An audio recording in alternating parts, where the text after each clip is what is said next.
extremely loose. He's managed to hold on and they get He missed the complete. That is crazy stuff. Side Freitas is on the grass on the infield floor. He slides through. He tags Richard Eck.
Welcome to Virginia International Raceway, home of Round 3 in the EnduroPro series, and you're watching it live on the Global Sim Racing channel. I'm your host, Joe Peak. With me in the booth today are Kevin Brown, Brian Corwin, and Dusty Peterson. And behind the scenes is our director, Giancarlo Lenzi, pushing all the buttons and pulling the levers to guide you through the action. Kevin, the C1 class is looking to be intense today. Yeah, Joe, it is. We got Troy Schultz and Joao Vaz, having qualified within 4 thousandths of each other. This could be a fun one today. Absolutely. And Brian, welcome back. Looking forward to you calling C2 class today. Yeah, I'm glad to be back last week, or the last race rather. I was calling the McLarens and had a great time doing it, so it's always a pleasure to come down here and call some C2. Fruit Mans are at a great qualifying, so this is going to be a really exciting race if everyone stays out of trouble. Yes, and Dusty, glad to have you back too to cover the C3. I'd hope you're feeling better, but it sounds like you're still a little bit under the weather. Just a little bit, but I have a feeling the racing here today is going to be exciting enough that I won't even think about it. All right. Well, as mentioned, we are at Virginia International Raceway, notorious track here on iRacing. Brian, tell us a little bit of info about it. Well, Virginia International Raceway is home to some of the world's most prestigious sports car racing, especially in the multi-class settings. It has 3.27 miles, or 5.263 kilometers, features 17 turns in this particular layout, and we're going to be racing for about 90 minutes today.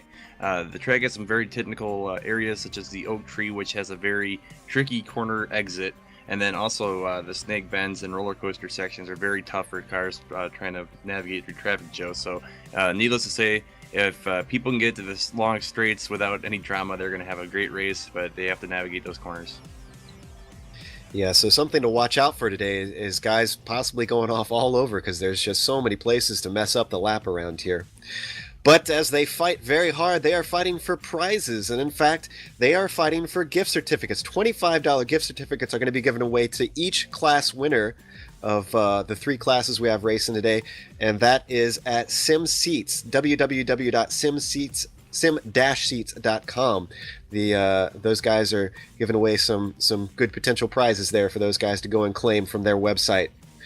But they're also not just fighting for prizes, they are fighting for a championship overall, and that includes $600 worth of prizes, so a lot is on the line. Let's look at the C1 points up first. Kevin, what is it looking like after 2 rounds? Well, after 2 rounds and 2 good runs from Joao Vaz, he is on the lead in C1. He's got 45 points. And second is Iker Estefania, sitting on 39, 6 points behind. Another 4 points behind is Anthony Kopek in third. Fourth is Mark Mucky, 12 points behind. Fifth is Anton Volodin with 14 points behind. But the battle between Troy Schultz and Joao Vaz for overall supremacy is back on now that Troy skipped the last round. He's back, and looks like they're going to be going at it today. Then we've got C2, the Corvettes. Brian, what is it looking like there? Well, speaking of battles between points chases and other classes, Andre Martin starts off the lead in the points chase, followed only 2 points behind by Manuel Sanchez. Stefan Overgaard's 12 points behind. He's sitting in third place. João Oliveira's in fourth place, and he trails 15 points. And Francisco Esteve Albert is 25 points back, and he is, 23 points back, and he has 25 points, Joe. And then, of course, obviously, there's the C3 class with the McLarens. Dusty? Well, starting out front, we've got Joao Cordojo, and he's had 2 perfect races so far, so he's leading at 60 points. Pretty solid lead. But after that, we have actually a second-place tie between Patrick Pitchler at 46 points and Tom Valentini. Both of them are 14 points back behind Joao Cordojo. So if somebody can give him a run for the money today, we might be seeing a three-way battle for the lead in this championship. Behind him is Paulo Martins at 33 points. That's 27 points back. And Mike Sargent at 22 points, or 38 points back from the lead. And then, of course, there's also the Gentlemen's Championship. For those not familiar with iRacing, it gives what's called incident points for any time you go off track, have contact with another car, you lose control. And what we've got here is basically a clean driver award. These guys start out with 20 points at each race. With each incident point, one of those 20 points are taken away. So basically, the cleaner you are, the more complete of those 20 points you have at the end. Right now, after 2 rounds, Nilton Carvalho has had 2 incident points in 2 races. With 2 hours the first round and 90 minutes the second round, that is pretty impressive. He is at 38 points. Patrick Pitchler only had 3. He's at 37 points, with 1 point back. Derek Waller is in third at 31 points with 7 incidents so far. And then Mike Sargent is at 28 points, and he is tied in fourth with João Cardojo, also with 28 points. But we are going to take a lap guide around here. You may have noticed there's no cars on the track currently. That's because they are in a driver's meeting. But while we're waiting for them to get through with the reminder on the rules, we're going to take a lap around here with Stefan Overgaard.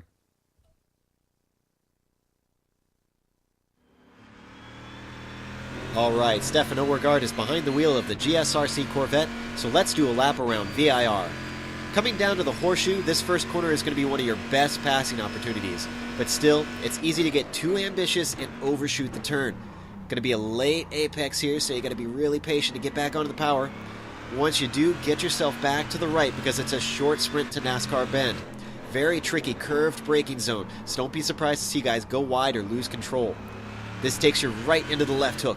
Achingly slow corner that leads you right back into a right-hander. Got to make sure to get your line right here because it sets you up for the snake. Get the car planted and put your foot to the floor as soon as you can straighten it out. Then you've got another short breather before the uphill S's. These are fast in any car, and messing it up can mean a long trip across the grass to the Armco. Get back to the right to set yourself up for South Bend. Super high commitment corner, and the track absolutely drops away from you here. Through the valley and now into Oak Tree. Do not outbrake yourself here because the lack of runoff will make you pay in car parts. Really set yourself up for the exit here and get your right foot down as soon as you can because now we're on the long back stretch. This is another great place to look for a pass, but you don't want to do it under braking. You got to get it done down the stretch. Trying to pass while heading into the roller coaster is going to be a game of chicken, and if nobody gives way, it's bound to be bad news. Up over another blind crest to the left, and then an immediate right-hander. Get back to the right and set yourself up for Hogpen. Another curved braking zone is going to be here. Then it's the penultimate corner. You'll see guys get greedy on the gas and understeer off the track. Though there isn't a barrier, it takes a long time to come back to the asphalt. Straighten out this last bit to the start-finish, and that is a lap around VIR.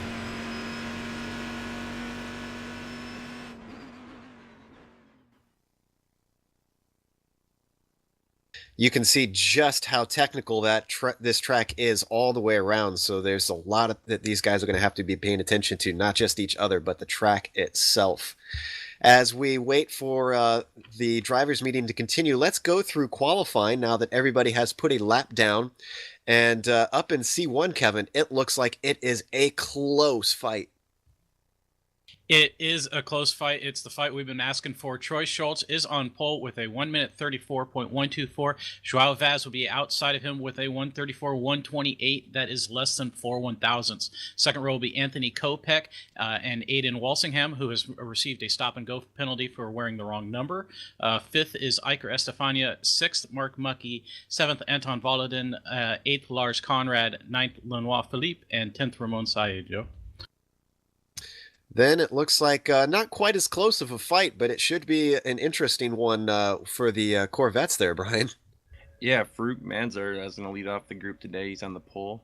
Next to him is David DeRoches, and he's a little ways back, but he's still putting up a pretty good quick lap time. Manuel Sanchez and Ruben Velasco are going to take third and fourth. Stefan Overgaard and Andre Martins are the row behind them. Stefan has been running some very good races lately, and we'd like to see him get a little farther up the pole here, or the ladder here. And behind them is Carlos Foss and Yuri Mojak, and João Oliveira is going to bring up the rear. And of course, finally, it's relatively close as well. Up in C3, it looks like, Dusty. Yeah, definitely. The interesting bit is our points leader so far, Joao Cordozo, I believe has had the pole the last couple races, and his pace has just been amazing. So it's interesting to see somebody knocking him off the pole. Andreas Allemensberger right on top with a 1 minute 47 seconds, .027. Joao Cordozo right behind at 1:47.065, followed by Patrick Pitchler with a 147.297 and Omar Zanchi with a .404. So we got a pretty tight pack right up front there, followed by Paulo Martins, Nilton Carvalho, Cedric Finzak, then Riley Wyans, Bjorn Eric Fladmark, Derek Waller, Jarrett Lawson, Jay Vandergeest, and Mark Hewitt with Mike Sargent bringing up the back of the pack. So a lot of tight racing going to be happening today. This is a long track, and we've got 33 cars, so they'll be able to spread out, but traffic is definitely going to be an issue today, so guys will have to keep their heads on a swivel. Just a quick reminder, if you'd like to get a hold of ourselves or the EnduroPro Series during the race, you can catch us on social media, such as at Twitter, at EnduroPro Series, or us up in the booth, at GSR Channel. Also, you can find us on Facebook at Global Sim Racing Channel and EnduroPro Series at /EnduroPro Series. Make sure and follow them there. But we've got a lot of stories to talk about today. One big one is the fact that even though in the virtual world we've still got the infamous oak tree here, unfortunately, as many of you know, the oak tree in real life is now gone. Last summer, Kevin, it bit the dust finally. It did. It sounds like there's a little bit of a sinkhole that kind of popped up, or excuse me, it was a well, I think, that they found, and the tree is down. And now I guess, now you've got to come up with a new tree that's going to get grown there for soon, I guess, is the answer. But we still have it in virtual memory right now, but it still is a very, very difficult corner at VIR. It's a decreasing radius, kind of double apex corner, and tends to be a lot of action going on that we see there, a lot of cars spinning left and right, and I'm sure that's going to be a story again today, Joe. Very much so. And the other interesting thing, Brian, is that with these long straightaways and the vets having all that oomph behind them, it sounds like the vets and the HBDs might have some interesting times at places such as the end of the long backstretch and up towards Horseshoe. Exactly, Joe, and we've seen in the past that the HBD is as great as it is in the high speed corners and the tighter, more technical corners. We got to go down to second and first gear. The downforce isn't really there, so they're not going to be able to get a good run onto the long straights in some of these spots, which leaves the vet all over the back of them should they get a good grippy run out of some of these corners into the long straight. So what I'm going to be expecting today is the vets to be basically drag racing the HBDs down these long stretches, and it's all going to be about respect, getting into those extra corners after the long straights to just avoid the wrecks. Yeah, and we'll definitely see probably some points of contention between them, trying to figure out, because if both classes are fighting for position, it's definitely going to be a bit of a hairy moment, I imagine, if they start to catch one another towards the braking zones, like you mentioned. But in the McLarens, it's Dusty, it sounds like these guys are going to have their hands full the entire way around. Yeah, possibly. There's a number of bits on this course where to be fast, you got to stay on the throttle as long as possible while also pulling some big lateral G's in the snakes and the roller coaster section, especially. And sometimes the best line to do that clips some of those curbs. Now, with the new tire model on the McLaren, we found that it tends to be really sensitive of going over curbs while on the throttle. Now, talking with some of the drivers, it seems like some of that problem they've been able to get around a bit with careful adjustment of both their toe and camber settings. So we'll see how much of that they've been able to get ironed out of their setups and how much trouble those sections of the track are going to be. Yeah, guys might have to just tread lightly. You know, we've seen in the past that some of this endurance racing is just about survival. So perhaps some guys that are a little bit farther back in pace might be able to pick up a few spots along the way. They're starting to grid up now, and they're going to be taking the pace lap soon. So we'll be watching these guys guide themselves around and take the green flag very soon here.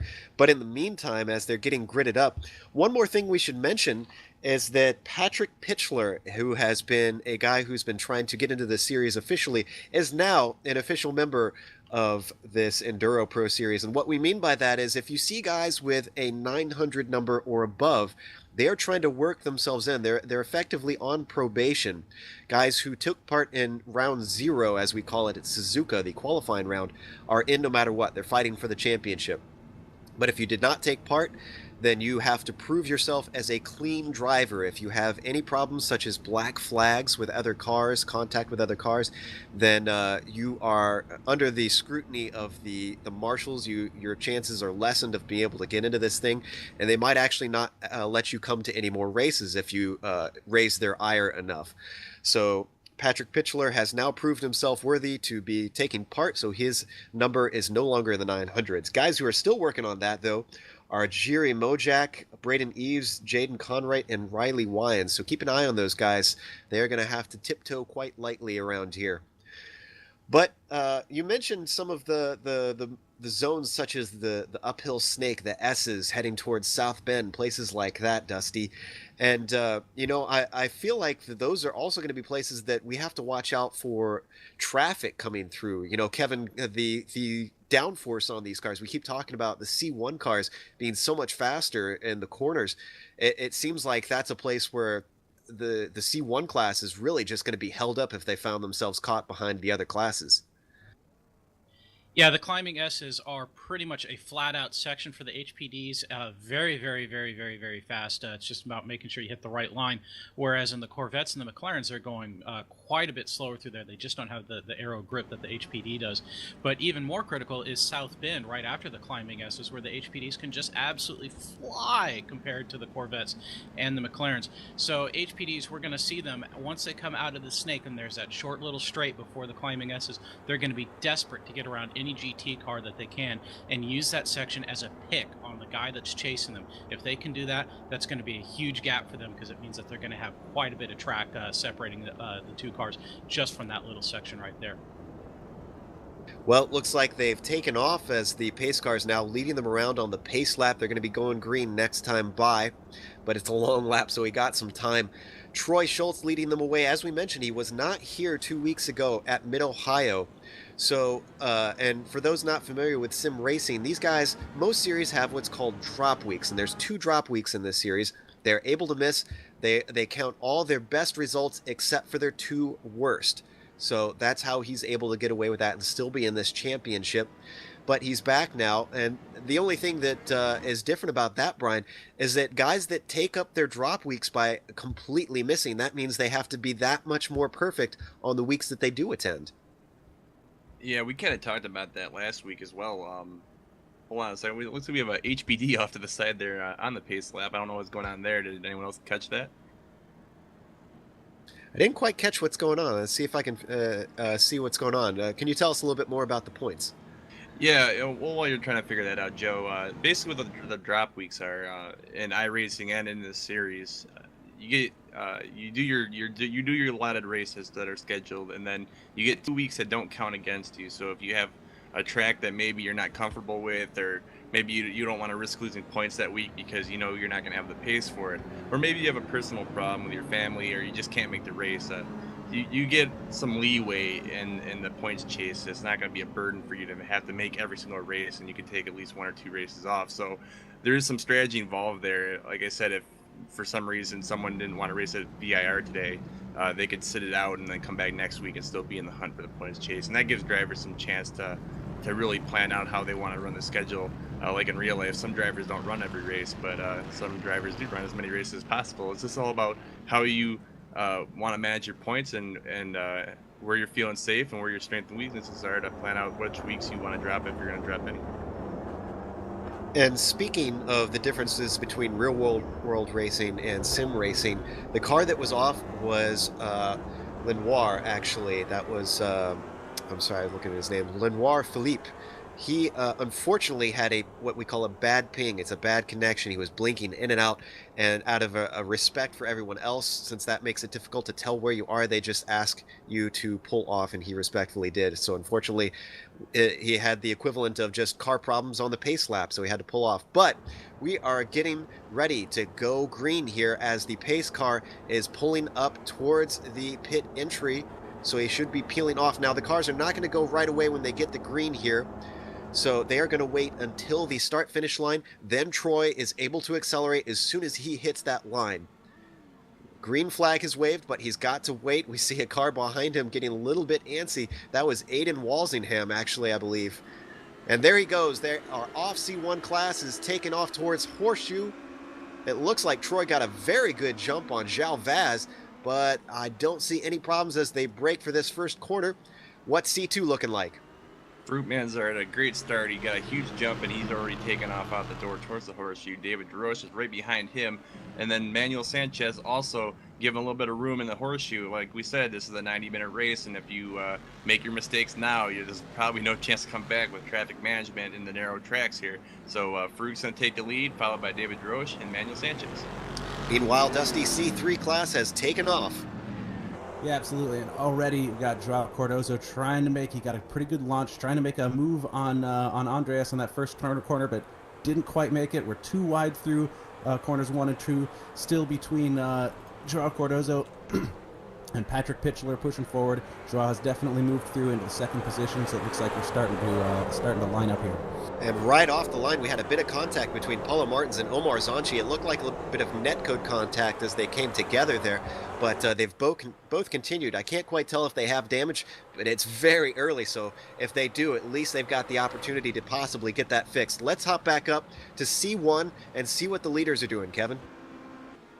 Well, it's pretty simple so far. Troy Schultz and João Vaz are checking out. They already have about a 2.5-second lead over third place Anthony Kopech, who himself is leading a nice little pack of cars right now. But these guys are still just dealing with cold tires, trying to get back into the groove. It's been a while since they've been on track. Now they just need to focus on putting down some laps, clean laps, before they start catching up to GT traffic, Joe.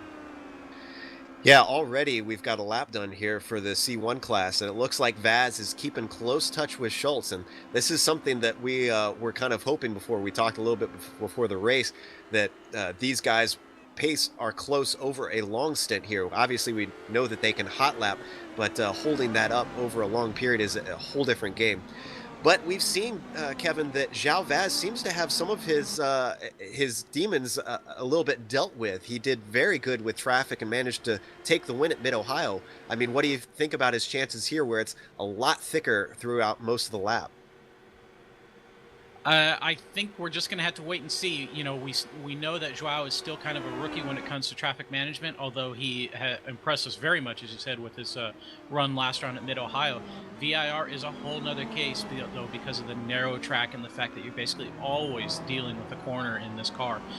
So we'll just have to see. And, you know, so much of traffic management sometimes is just about just the luck of the draw, just how things open up for you as you appear. So maybe Joao will get lucky today and have traffic go his way, or maybe he's going to have to fight, you know, every chance he gets. So that's going to be the story right now. If he gets a little lucky with traffic management, I think then it'll be a lot easier for him today.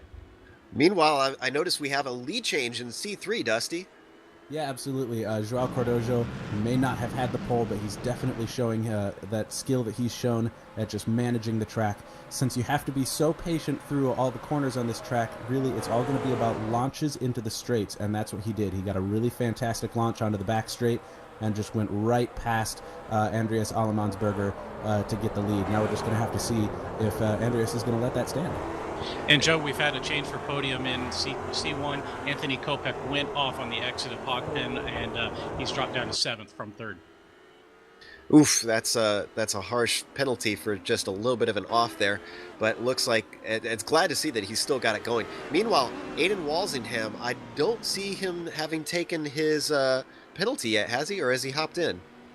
No, he has not stopped in, but he is supposed to serve it after lap 3. Aha. So he is, yes, I'm seeing that they've black flagged him now. So he has got to serve that, as you said, after lap 3, as he has a bit of a moment coming through South Bend, getting very wiggly.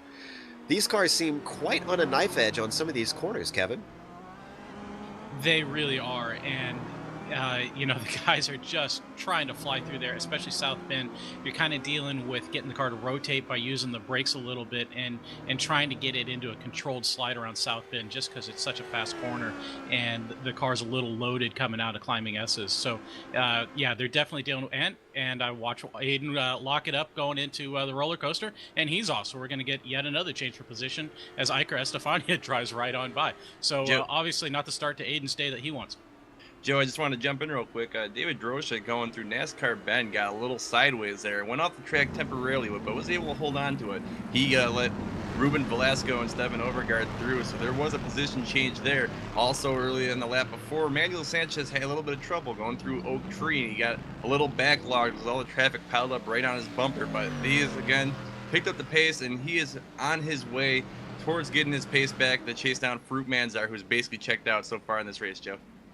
Yeah, and I don't know if we could get a replay up of DeRocha having that moment, but you can, if we can, you'll see just how difficult it is trying to get by cars through the snake, because Stefan Overgaard and I believe it was Velasco also had to really check up to try and ease their way by him, even though he was going very slow through there.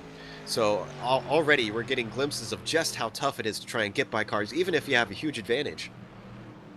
Yeah, and right now I'm watching the battle between Ruben Velasco and Stefan Overgaard. These guys both look very comfortable here today. They're not having too much trouble. They're holding a good pace. Manuel Sanchez has pulled away a little bit, but as far as, you know, pacing yourself out for an endurance race, I think these guys have the right idea going. They're not driving too hard early on. They're just kind of minding their bounds of the track and respect each other. And this has proven to be some really good racing here. Well, Aiden Walsingham has taken his stop and go, and he is back out on the track. He is in dead last in C1 class. He has got a lot of work to do, but right now he is chasing down Ramon Saez. He is indeed chasing down Ramon Saez. He's about 4 seconds behind, 3.5 seconds behind Ramon right now.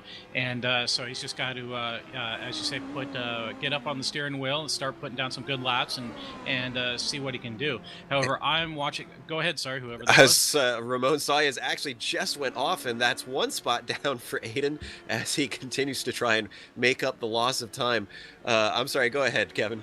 I was just going to say, what I'm starting to watch now, though, is Troy Schultz and Joao Vaz. They are catching the back of the C3 field right now, just a couple corners away from them. This is the first time through GT traffic, and this is where we're going to see the race play out today. Yes, we're hopping on board with Troy to see what it looks like coming up to these C3 cars. And I noticed just in front of him, Mark Hewitt and Derek Waller were actually having a battle. He's up on them right now and tries to get by as they head up to Oak Tree, sneaks by one car. And now he's caught up behind this battle. This is going to be a good spot for him to try and get by, though, because they are coming up to this long back stretch, and now he's going to be able to just cruise on by as these two fight it out. Whoa! That was Waller weaving over to the side as they're trying to pick out their spots. This could be tough, as they might go 3 wide with Vaz trying to sneak by, but he gets through. But he's lost quite a bit of time as now they come up towards the roller coaster. Yeah, you can see, and then Vaz got all that time back as Troy Schultz lost a lot of time, caught behind Mike Sargent there in roller coaster. But that's the nature of this track. You lose a lot of time very quickly, and you can see Troy Schultz trying to get on the inside on the exit of Hogpen, and through they go. managing to hold on to him. Vaz is not giving up yet. We are 5 laps in, on to lap 6 now, so it's still very early days. We have an hour and 21 minutes left to go here in this 90-minute race, so he's got time to make something happen, but he is certainly not letting him go early on here.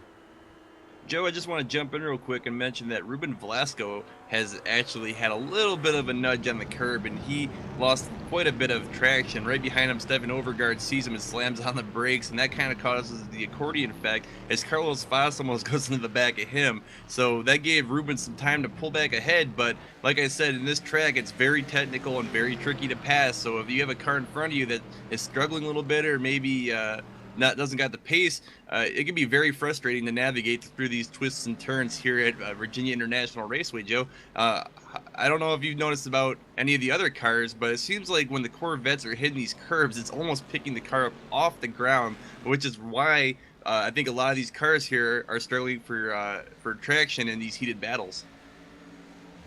Yeah, and I think this goes back to what I was saying earlier about just simply trying to survive. And that makes me wonder about guys like Stefan Overgaard, who we've seen really kind of capitalize on that at times. He's been up in the hunt in both the previous races, actually won the first round because of misfortune with, I believe it was Sanchez.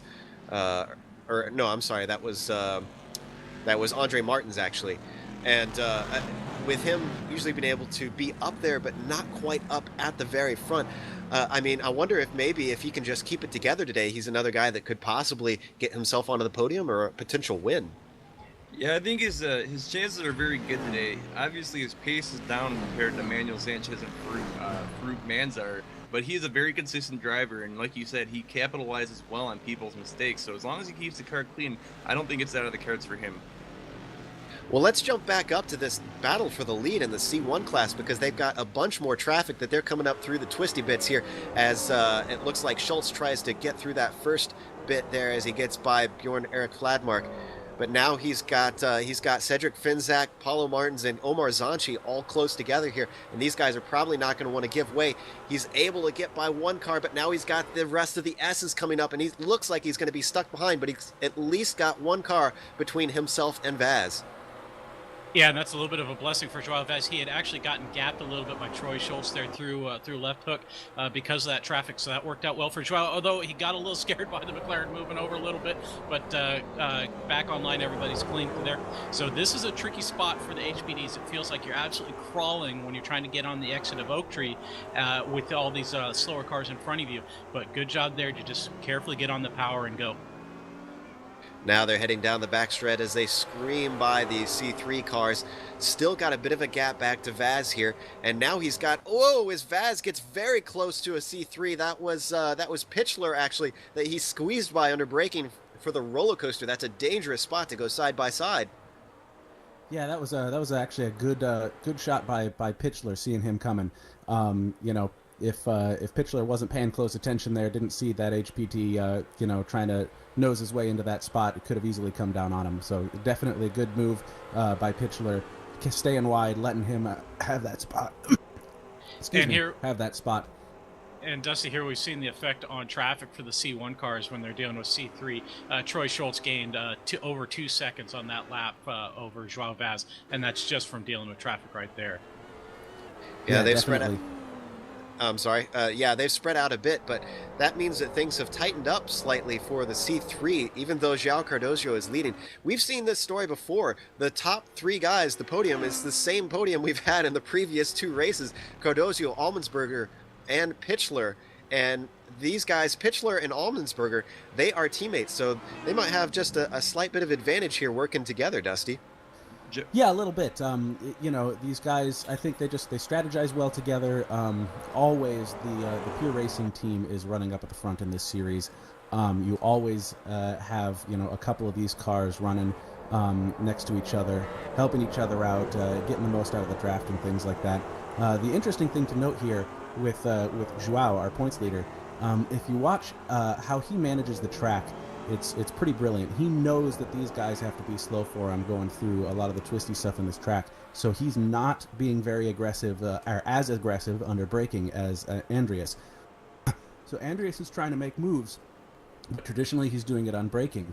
trying to shake up Joao. But Joao is very cool-headed. He maintains his line, and he's focusing on the corner exits. And every time he gets one of the exits onto one of these straightaways, he builds up a nice bit of padding, so the guys behind him don't have enough room to really make a move under braking. Joe, I want to jump in real quick. I got a couple of updates for you. Carlos Foss had a little bit of drama earlier in the last lap. He went a little sideways, letting David Drosch back around him. He's moved up to 5th place. And then later on on the lap, in the snake section of the track, Andres Martins got very sideways and left the track momentarily. He lost a ton of time to the field, but he is back on his way, and no one seems to have taken any damage. So this is going to be one of those just unfortunate events that happen here at Virginia International Raceway.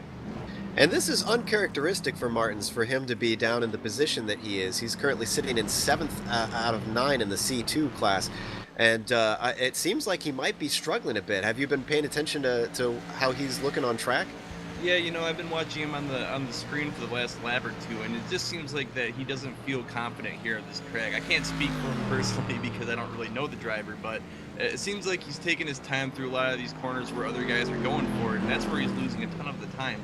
Also, maybe his setup isn't quite where it needs to be this week. I've noticed that every time he hits a bump, he has a hesitation before he gets back on the throttle, whereas other drivers are hitting these bumps pretty hard and powering right through them. So maybe he didn't have time to plan out a strategy, or I don't know what the story with him is, but he is our points leader right now, and he's not having a very good showing today, Joe. And like you said, it's very uncharacteristic for such a great driver in Andre Martins. Well, Lenoir Philippe has gotten his car back on track, but apparently he's already been black flagged. We're hearing word that he got a black flag for avoidable contact, which is very much not looked well upon here in this series. I didn't quite see what happened. I'm not sure if we could send someone out to see exactly what happened on that. Yeah, Joe, it was a little bit of contact on the exit of South Bend with the C3 of Milton Carvalho. Not a lot of contact, but any contact is frowned upon in EnduroPro, and thus the black flag. So definitely a bad day for Lenoir, and he is a 900 driver, so that has some more significance, I think.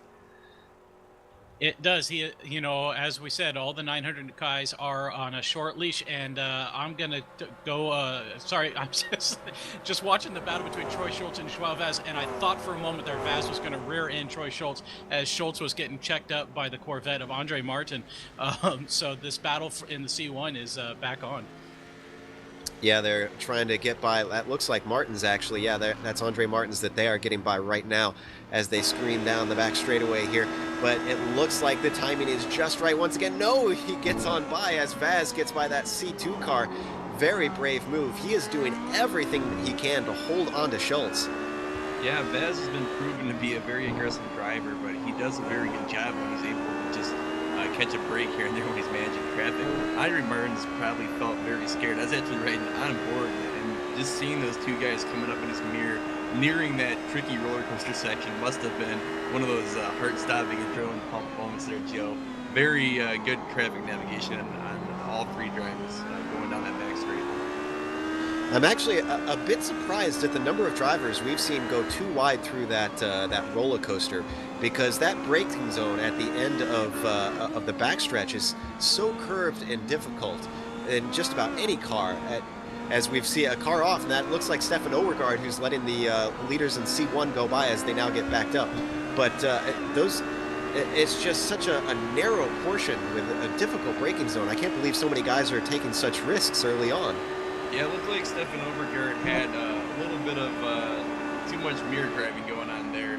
We had David Drosch right on his bumper, followed by a couple of those HPD drivers, and like you said, this track's so narrow and technical. It's very hard to navigate traffic, and then when you start worrying about what other people are doing, it's very easy to make mistakes, as we saw right there.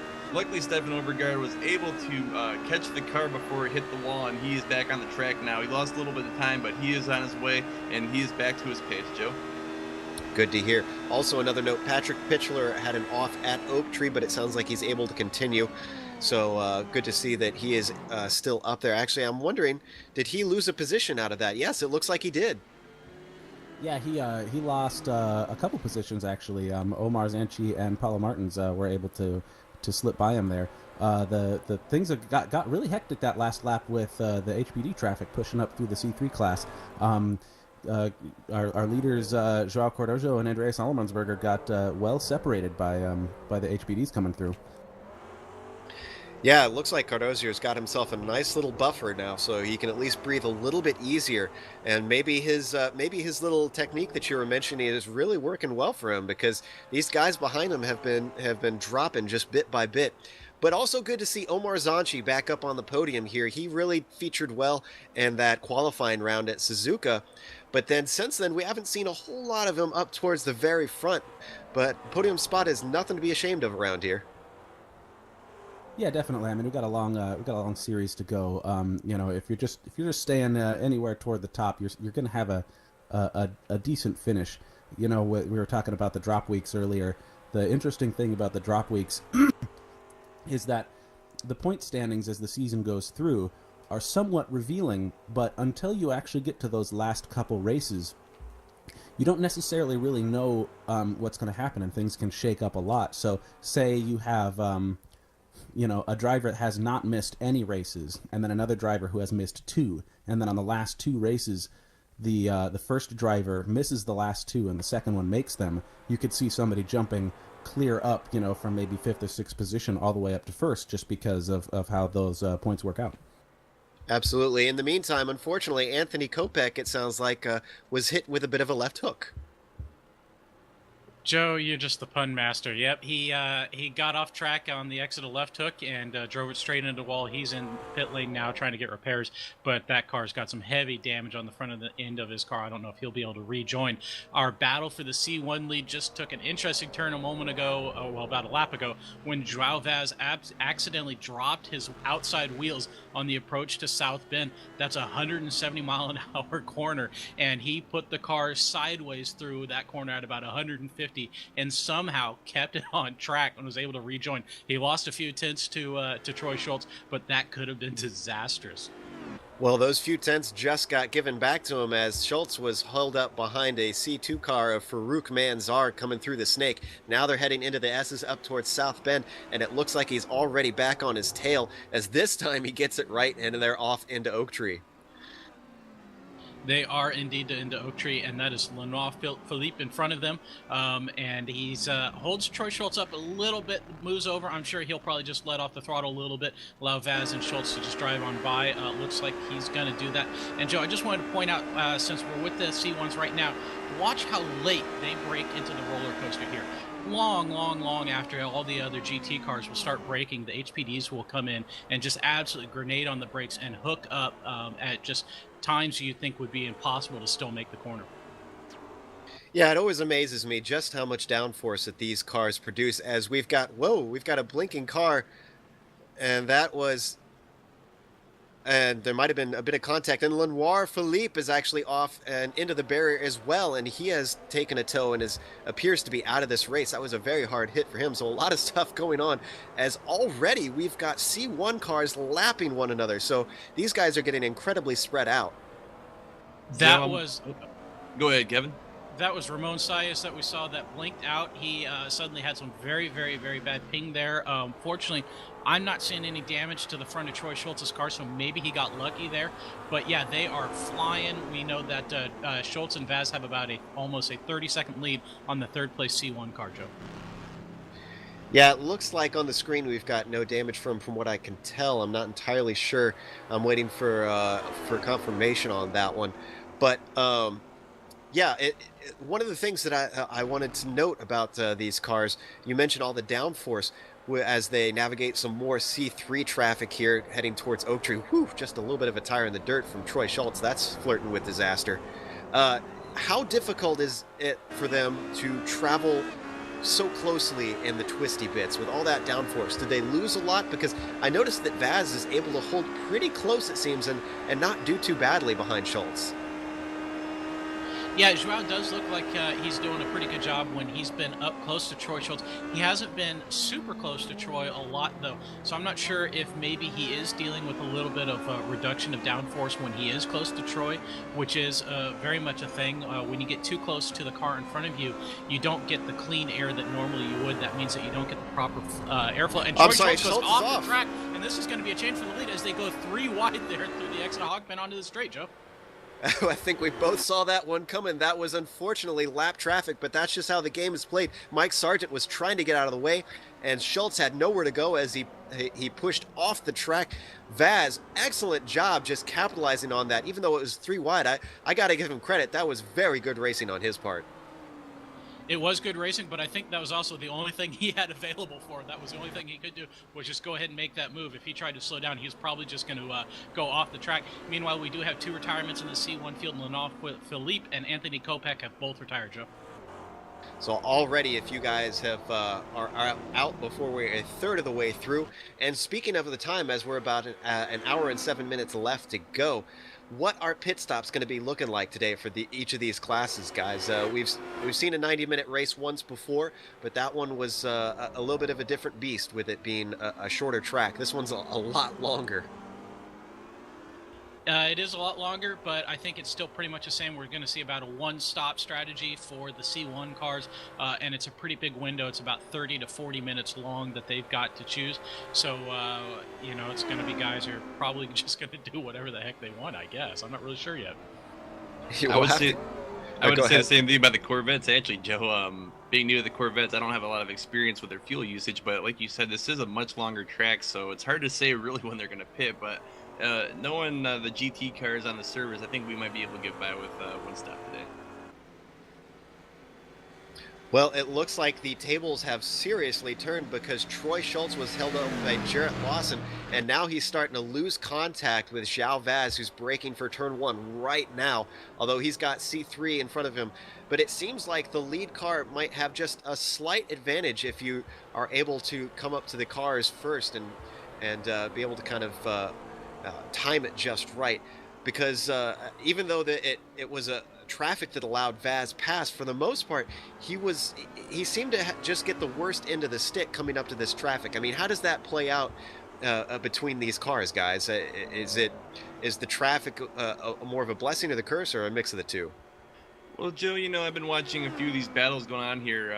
Manuel Sanchez, who's sitting in second place, had a huge commanding lead over the next guy, who was Ruben Velasco. But with all the HPD traffic coming through and slowing down Manuel Sanchez in some of these tracks, positions and sections on these tracks, Ruben Velasco has closed up that gap quite a bit. So has David Droge, and both of them are having great runs right now. Unfortunately, though, the HPD has caught them in NASCAR Bend in the Horseshoe, which are the first couple of sections here, and they're losing that time that they made up. So it's kind of both a blessing and a curse. Yes, they can make up a lot of time, but they're also losing just as much time as they're making as these HPDs come through. Well, Vaz had another huge moment through Oak Tree, just clipped a little bit too much curb and got very loose. He lost a lot of time not being able to accelerate as soon as he wanted out of that Oak Tree corner. So that might have been a little bit of time for Troy Schultz to get back, but he's losing it yet again with more C3 cars holding it up and hog pen as now he finally gets by them. Speaking of those curbs, though, one thing that I saw the drivers talking about, Kevin, was the damage that these cars get.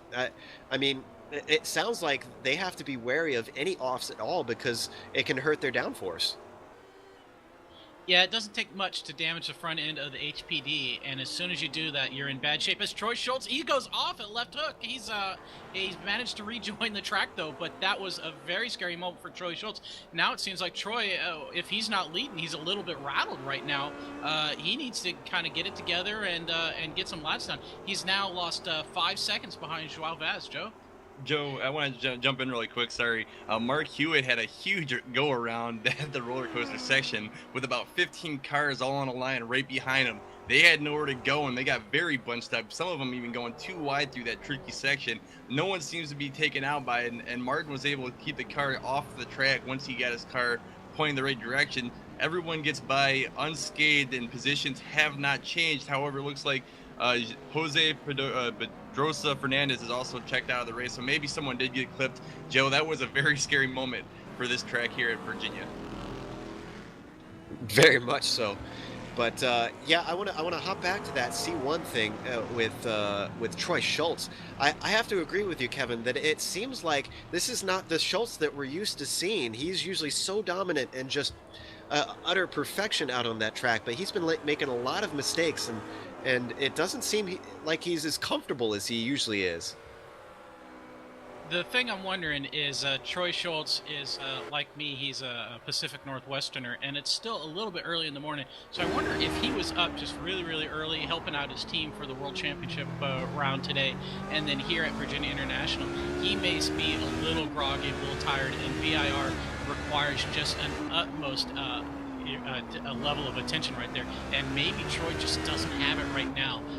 As we see, he gets a little scared trying to deal with some C3 traffic. But yeah, I'm wondering maybe if Troy's just a little bit off his game because he was up too early in the morning today. Well, meanwhile, behind them, though, Vaz and Schultz hold the top two spots on the podium. Mark Mucky has moved himself up into third, and that is after qualifying in sixth. We saw this from him at Mid-Ohio, where he also got a podium finish there, taking advantage of other people's troubles. So he seems to be the guy in the C1 classes kind of able to pick up the pieces lately. Yeah, Mucky's doing a fine job, and he's managed to clear himself of all the other cars. He did have quite a little bit of a battle for that third place for a while with Anton Volodin, Lars Conrad, and Iker Estefania. And meanwhile, right now, Conrad and Estefania are still in this battle. They've been kind of going at it for the last 10 laps or so, I think, just kind of with each other. One will make a mistake and hand it over to the next guy. Then they'll get caught up in traffic, rejoin each other. So these two are having quite a fun battle, even if it's not for a podium spot right now. Yeah, and that's exactly what Volodin wants, is for these guys to just keep having to fight it out with each other so that they can maybe lose a bit of time on him, and Volodin can focus on trying to run down Mucky. Whoa, I believe Conrad actually got hit in the back by Derek Waller there coming onto the back stretch, as we have a three-wide moment with Estefania trying to keep touch, but now they're finally through. Waller and I'm sorry, that is Mike Sargent going side by side down the backstretch. They've got another C1 car, but it looks like Sargent is going to win out there, Dusty. Oh, no, he doesn't, Dusty. And Conrad goes off the track. Lars Conrad went off the track at Roller Coaster, and he's put it into the wall. Nose first into the wall. He's got no nose cone. That is some heavy damage on the front of his car. Let's see if he'll be able to rejoin the race. Kevin, you got to know that, or anybody knows that at Virginia, that this track is probably one of the most unforgiving tracks. If you go off into the grass, there's literally nothing to slow you down, and those walls are at the bottoms of hills. So if you go off at Virginia and you don't save it right away, you're probably going to be in a world of hurt. Yeah, that's true. And Roller Coaster is just such a tough place to recover if you go too deep. And looks like that's exactly what Conrad did. Just went too late under his braking, and there's nothing you can do at that point. Just hope that you don't hit that wall. Well, it sounds like we've got another driver who is not a regular in this series who's in trouble. We've got a stop and go for car number 910 for avoidable contact on lap 14. So I'm not sure who 910 is. I'm trying to look that up right now.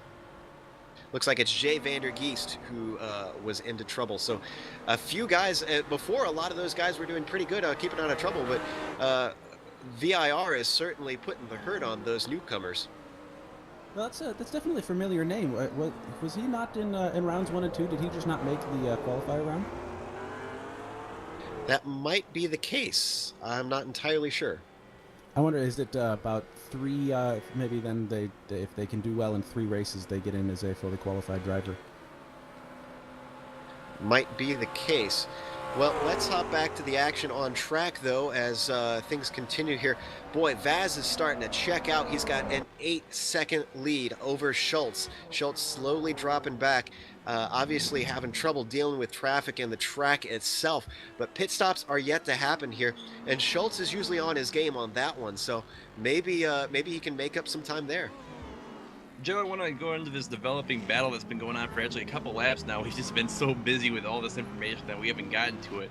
Manuel Sanchez has been losing a ton of time in traffic, and now with the C3 class right in front of him, it's given Ruben Velasco so many opportunities to go ahead and jump right in the back of him.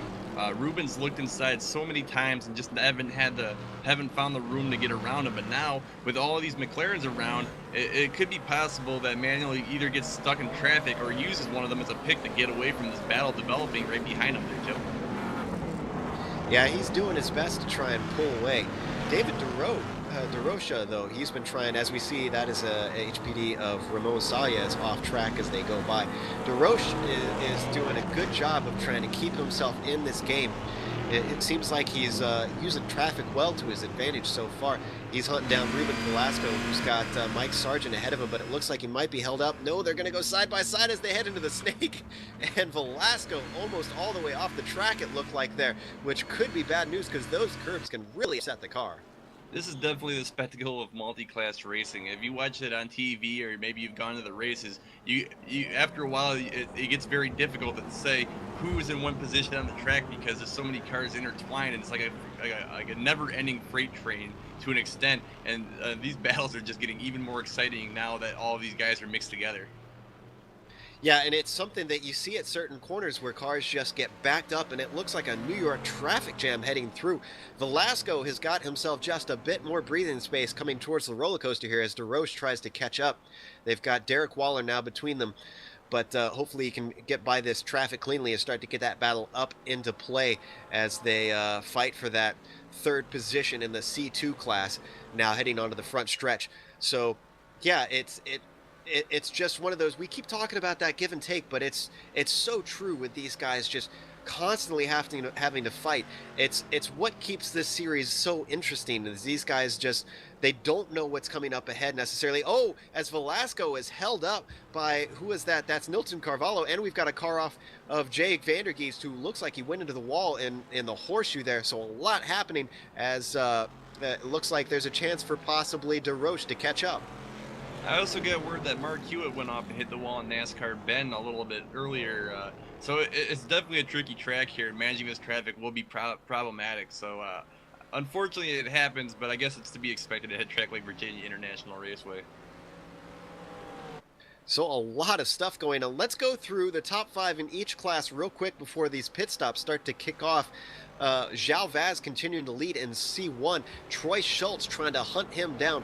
Mark Muckey is in 3rd. Anton Volodin is in 4th. And Iker Estefania holding down 5th. What's the top 5 in C2? Fruitman Czar is nowhere to be seen. He checked off early and he's ran away with it. I think he's going to be making a strong statement for a win today. Manuel Sanchez is quite a ways back, and he's in a battle with Ruben Velasco that has been changing back and forth in intensity with all the different traffic going around. Followed by him is David DeRoche. He had a very big off. He was starting in 2nd place. He moved all the way down to like 7th place at some point, but he's now back in 4th, and he is using traffic to his advantage. And Andre Martins, the points leader in this class, is actually having one of his poor runs today, but he is running a consistent race at any pace, or any rate, so he is in 5th. Meanwhile, C3, what's it look like down there, Dusty? Well, right up front, it looks a lot like it has the last few races. We have João Cordojo running way out there, doing his thing, making an extremely good use of traffic in order to stay out front. And behind him, it's all pretty spread out. We have still Andreas Allmensberger, our pole position holder at the beginning of the race, is holding 2nd pretty well. Behind him, Patrick Pitchler, and Paulo Martins. Omar Zanchi, who was running up in 3rd or 4th, he had a pretty big off a couple laps ago. There was nobody really around him. He got back on clean, but he did lose, looks like, a couple positions. So he's in 5th. And we've got a tweet from Evil Levi, and he says, broadcast of today's EnduroPro Series race is awesome as usual. Thanks for the coverage. Thank you for the compliment, Levi, and also you're very welcome for that. I want to hop to Anton Volodin. This poor guy in C1, Kevin. I don't see any downforce on either side of that car at the moment. Yeah, I'm not entirely sure how that happened, but Anton's car is looking a little less HPD than it normally should, and a little bit more like a coffee table. And sure enough, he's in pit lane to try and get something going on. I'm looking at wheels pointing every which way, no front wing, no rear wing.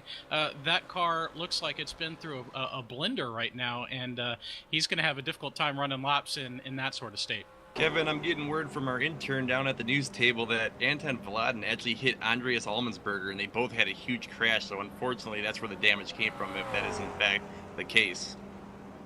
Well, I'm sure it probably drives like a coffee table at this point with how much he's got going on around that car. Hopefully he can get it back into this thing. Let's get back to the action on track, though, and see what's going on out there. I'm looking around to see if we can find some battles. It looks like C2 class is pretty much spread out at the moment. So let's hop back to C3 because we haven't talked to you a lot, Dusty. And it looks like Allmensberger, has he had an offer? Is he pitted? Because he's dropped back down to 4th. Well, we're just saying. I was just trying to look in the replay. I didn't quite catch it. He did get mixed up with Anton Volodin there. So his car looks all right. So I don't see that maybe he took a lot of damage, but might have just got tangled up. Had a bit off and had to take some time to get back on. So yeah, he has now lost his position. He's down to 4th, which just gives João Cordojo a much bigger lead.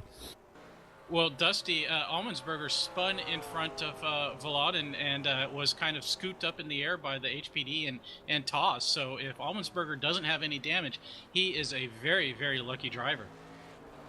Yeah, I'm looking closely at his car right now. Maybe a little bit of banged up in the back, but we'll have to look at his lap times here over the next couple laps to see if he's slowed down much. But overall, I think he looks all right. So it takes a licking and keeps on ticking. He's holding down 4th position. As we mentioned, that allows Paulo Martins, who was leading part of Daytona for a while, to up into the 3rd place. Maybe he can get himself into another potential win if he can get on it, but he's got a lot of work to try and chase down Cardozo. It sounds like we are going to go to break soon, so we are going to just hop away as pit stops are probably getting ready to take place. We have 51 minutes left to go here at the EnduroPro, 90 minutes at VIR. We'll see you after a moment of break.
Welcome back to Virginia International Raceway for round 3 of the EnduroPro Series. We've had a change in the overall lead. While we were gone, Troy Schultz managed to get by João Vaz in the roller coaster when João had a moment with C3 traffic. Once again, today seems to be all about the traffic, Dusty.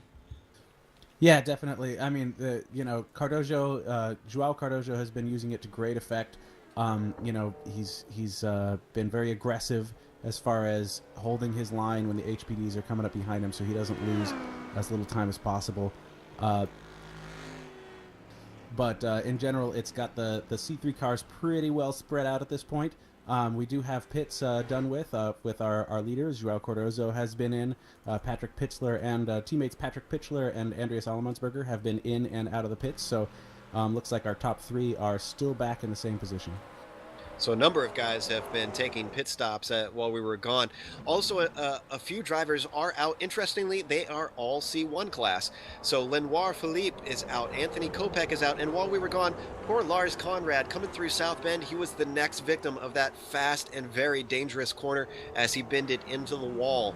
So 3 cars gone out of 33 is not too bad, especially around a track like this. A lot of guys seem to be just trying to trudge on and make up laps, even with damaged cars.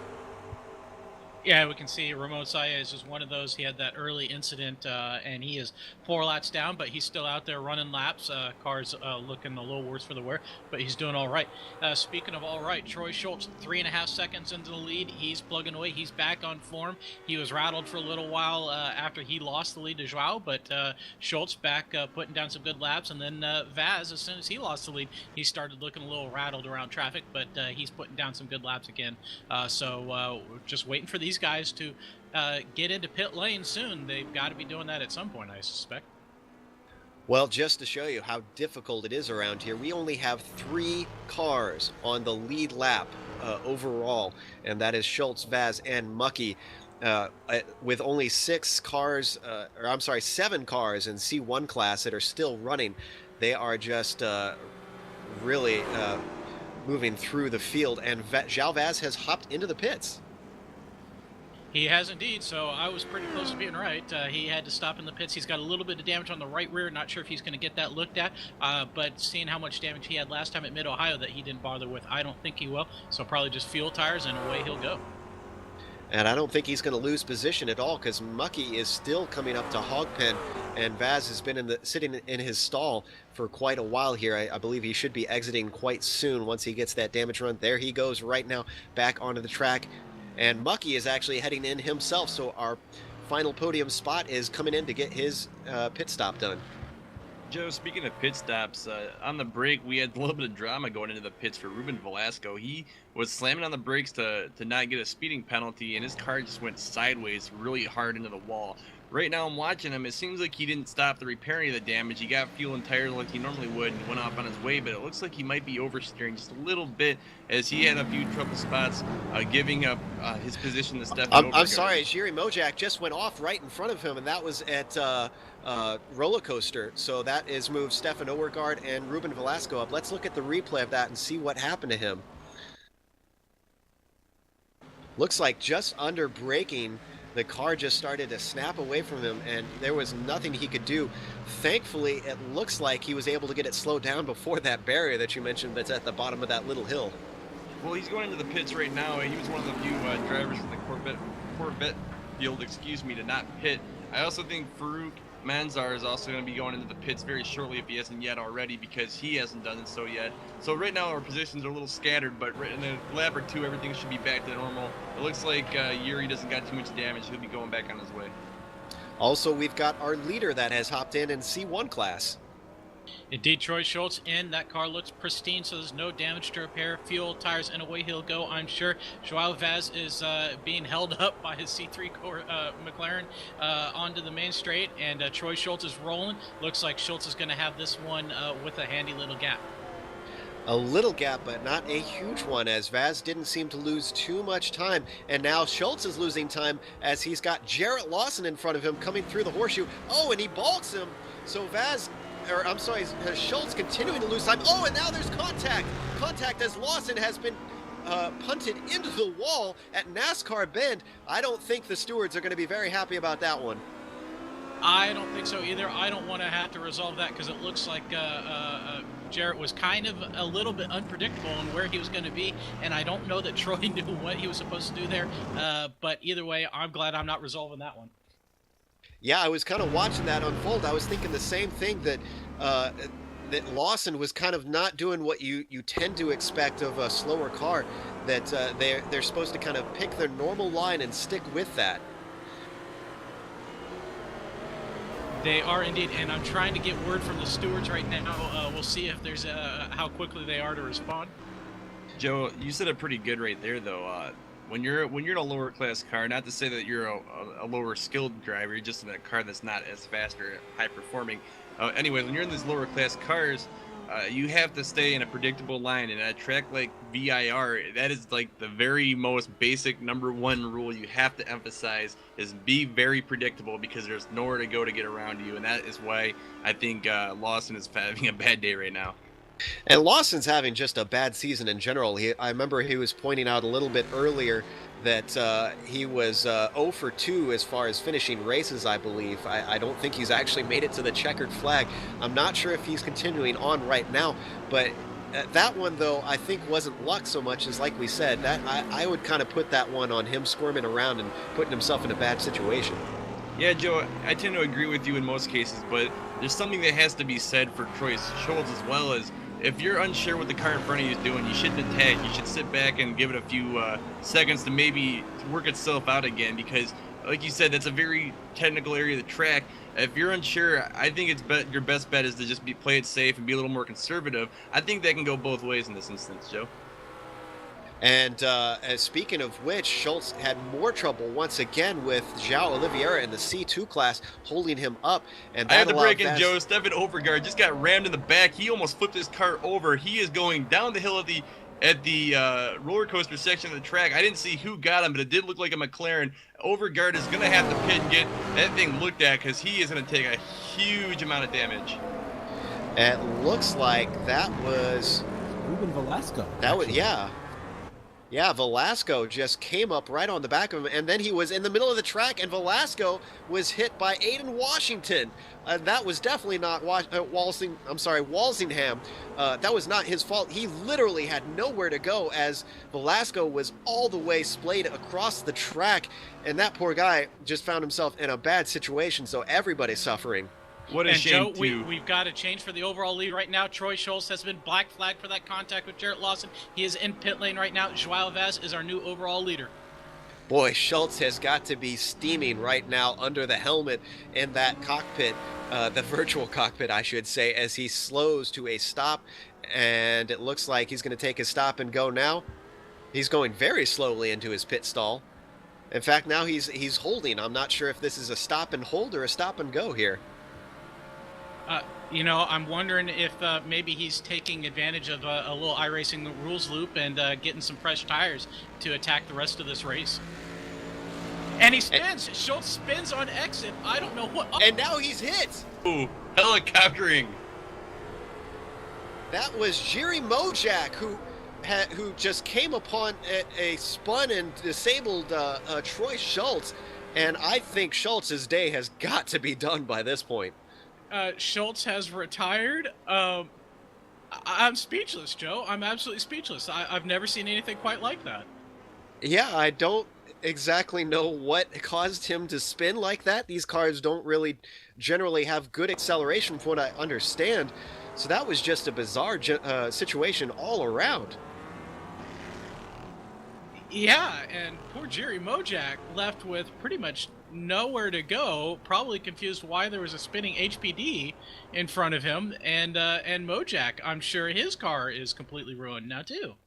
This is exactly what João Vaz needs in this championship, with Troy Schultz being so fiercely competitive with him in speed, that this is going to be a boon now that Schultz was not there 2 weeks ago at Mid-Ohio. This means that this is going to be possibly the other bad result that Schultz has to drop, or if he has more bad results, it's going to hurt him later down the line. All Vaz has to do from here on out is just hold it together, because Mucky is a whole 45-plus seconds back.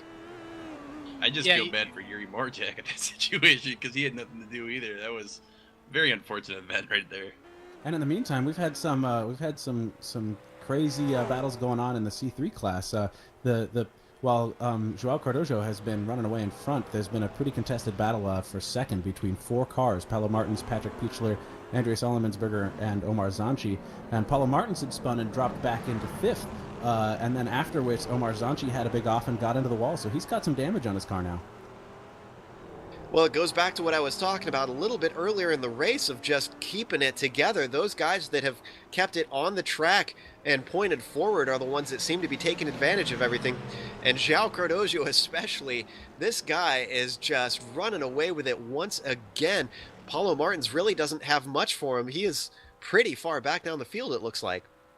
Yeah, this guy is sort of a driver's worst nightmare in a lot of ways. He can obviously run the pace. He's running up at the pole or close to it every time. He has good traffic sense. He has good track management ability, and he is ultra patient. So I don't know how these guys are going to, something's got to happen for these guys to catch up to him in this championship. Absolutely, and we're seeing a repeat once again with Patrick Pichler and Andreas Allemansberger completing the podium right now. So I'm wondering if we're going to see our 3rd race in the row with the top 3 being the same 3 cars. Certainly looking like Joao Cardojo is going to be on his way to making it 3 on the trot in this series, and possibly making it a perfect run. He's holding it together pretty well right now. We have 30 minutes left to go. We are 2/3 the way through this thing, guys. Yeah, Joe, I just want... Oh, go ahead, Kevin. No, just fine. I just wanted to update. Mark Muckey had a little off-track excursion around Oak Tree, so he's struggling even though he's in 2nd place right now. I was going to say... Andre Martins, who's been running quite a ways back, is actually in a good position right now as he has moved up to 4th place. He is the points leader here in the C2 class, and right now he's looking pretty good as Stefan Overgaard and Ruben Blasco both had some issues back there in the roller coaster section, and Yuri Mojak got taken out by, he got wrapped up in that whole incident with Troy Schultz. So it looks like Andre Martins is just using the attrition factor to his benefit, and he's climbing up the ranks pretty quick in this race now. He's climbing the ranks, but he's still not doing as well as we've seen in the past from him, being up towards the front, nearly winning Daytona, if not for an unfortunate mistake at the end, and then obviously doing very well at Mid-Ohio. But he's currently holding down the 4th spot from what I'm seeing. Farouk Manzar is who I want to talk about. This is a 900 driver. He is not a regular, and we've seen him run in other series. He's a very fast driver. We've always seen that with him in the Corvette. But right now, he is really just dominating in C2. This is a good start for him to try and work his way into this series. I haven't really seen any contact or really bad moments with him, so we could see a new regular. Joe, you know what's funny? I've been watching him for a while now, and I don't even think he hits a bump in a way that doesn't affect him in a bad way. I bet right now he's so smooth that if he stepped on a banana peel, he'd just slide, keep on going. He is just having a great race, and his pace is just phenomenal. I'm having a lot of fun watching him today. And I can't recall if he was in the previous 2 races. Oh, and he has to avoid the spun car of Mark Hewitt in the C3 class there, but thankfully gets by without any contact, it looks like. But I was going to say, if he's missed the previous 2 races, though, and he continues on and manages to get into this series, that means that he has got to run a perfect season to try and compete for this championship, because he's already 2 races down, potentially here. Yeah, and we've seen how hard it is to actually run a perfect season. We have one driver who last recorded had 2 incidents for a couple races. I can't think of who that was off the top of my head, but it just goes to show you the quality of the drivers in some of these races here. And at the same time, we see so much drama and silly accidents happen. It's a wonder that some of these guys have such a little amount of incidents. So you get a little bit of the good and the bad in this series here, Joe. That was Nilton Carvalho, who is currently sitting in 10th position in the C3 class, so he's a bit of the ways down, but he's been incredibly clean in the past. I haven't really kept an eye on how he's been doing. I know he's ran into some trouble with some other cars. I think that he might have had contact, so that'll hurt his chances on that. And we're getting word that we've got a battle between Martins and DeRoche possibly in C2. Yeah, let me get caught up here. I got DeRoche followed with an HBD, but I'm in replay mode. Let me get caught up here, Joe. Yeah, it looks like David is right on top of Martins right now. That is for 4th and 5th in the C2 class here. And it looks like DeRoche has been kind of there and thereabouts. He's been keeping it together today, but can't quite seem to make progress on pace, but certainly taking advantage of other guys having accidents. Yeah, David had a little bit of a mistake early on in the race, and he lost a ton of time. And I get the sense that maybe he was a little bit rattled, but he has used the traffic and the attrition badge to his advantage, and he's made up a ton of that time. He did start second place on the other side of the pole, or the opening row there, so he is having a pretty consistent race. I don't see him being held back here in 5th place too long, Joe. We'll have to keep an eye and see. Martins has a bit of traffic right now in the form of Patrick Pitchler in the C3 class, but now they're coming up to the back stretch, so this should be no issue for these guys. In fact, they've got Carlos Foss just ahead of them, so these guys are very close to the top podium spots here.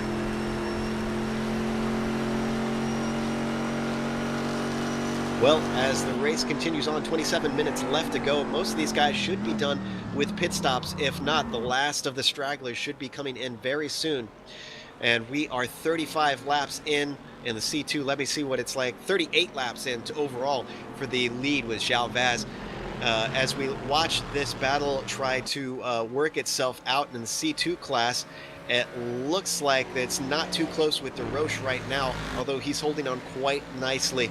Now, as he pulls up on the back of that yellow and black car, in that yellow and black Corvette coming into C1, what is the draft like in these Corvettes, Brian? Is it going to help them down these long straightaways, or just not quite enough with the power in these cars?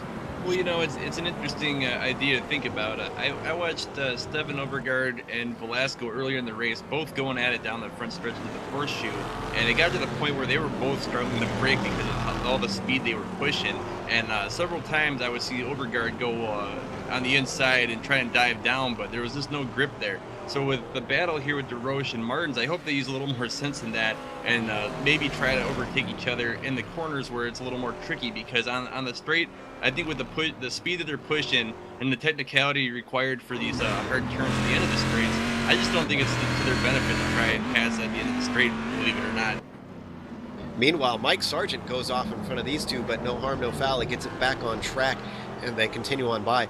Sargent, however, he's sorry, I thought he had a bit of a battle going on, but that is he's being lapped actually, so that is a non-issue over there. It does sound like we do have a battle developing in C3, and that is between Finzak and Zanchi. Those two are very close right now, and they've got another C3 car behind them. That is Van der Geest. He is also a few laps down, I think. Yes, it looks like he is not an issue with these two. But this has been slowly developing between these two, Dusty. Yeah, definitely. And I don't know, this is definitely closer than Finzak. Closer than Finzak's been to the front of the pack all race. If you look at the front of Zanchi's car, he's definitely got a bit of damage. He had an off earlier and nosed into a wall a little bit. From looking at the laps, his laps since then have been a little inconsistent. That could be from traffic, could be from damage.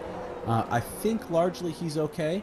Running, his fast laps post damage are still about in line. I'm sorry, Finzak just had contact with Jay Van der Geest, actually. He got wide coming out of Hogpen and just had side-by-side contact, but they're both continuing on. Yeah, just interesting. Was that Van der Geest trying to get past Finzak there? No, Finzak went wide and dipped two wheels off into the dirt, and that unsettled him. He had to lift, and Van der Geest just went on by trying to make up time. Wow, so I'm just trying to take care. Yeah, Van der Geest is now in front on the track of Finzak. That's going to be tough.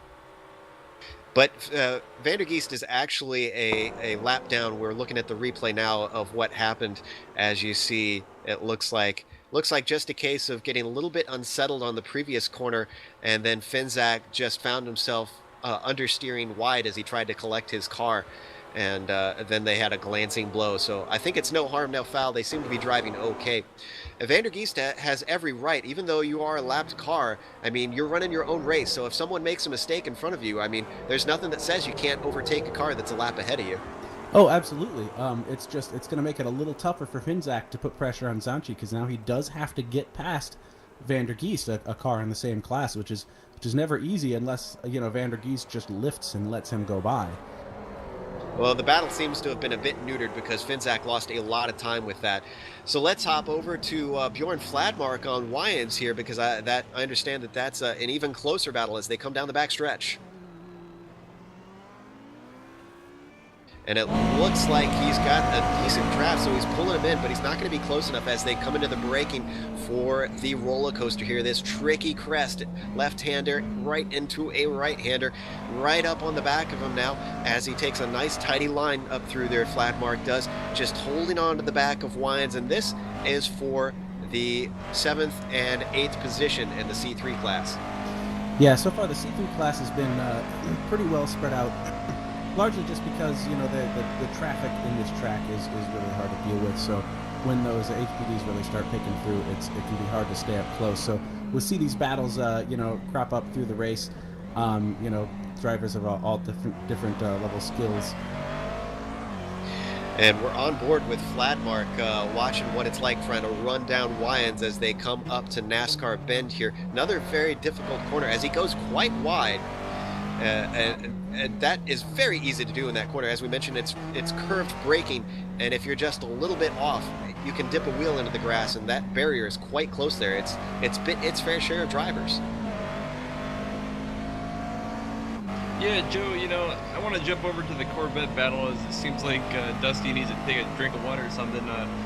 He's not really feeling great today, but we're looking at Carlos Foss, and he has been someone that we haven't really spent a whole lot of time talking about in this series lately, but he is in 3rd place at the moment right now, being flagged down by Andre Martins and Mr. DeRoche, and both of them are hard charged, and they have made up so much time on Carlos, who has taken advantage of the pit strategy and the attrition factor. Now it seems like he is under threat as Andre Martins and David DeRoche make up even more time every lap through here in this race. Well, we might as well call him David the Roach, the way that he is hassling Martins. Can't seem to get rid of him no matter how hard he tries. Still holding on to the back of him, coming up towards the left hook here. They've also done a very good job, as you mentioned, holding on to Carlos Foss here. Foss, it seems like he worked his way up there, as we said before, of just working his way through everybody else falling away around him, just racing clean, because his pace hasn't been good enough to drop these guys, and they keep coming up to him. But at the same time, they haven't been able to get by him yet.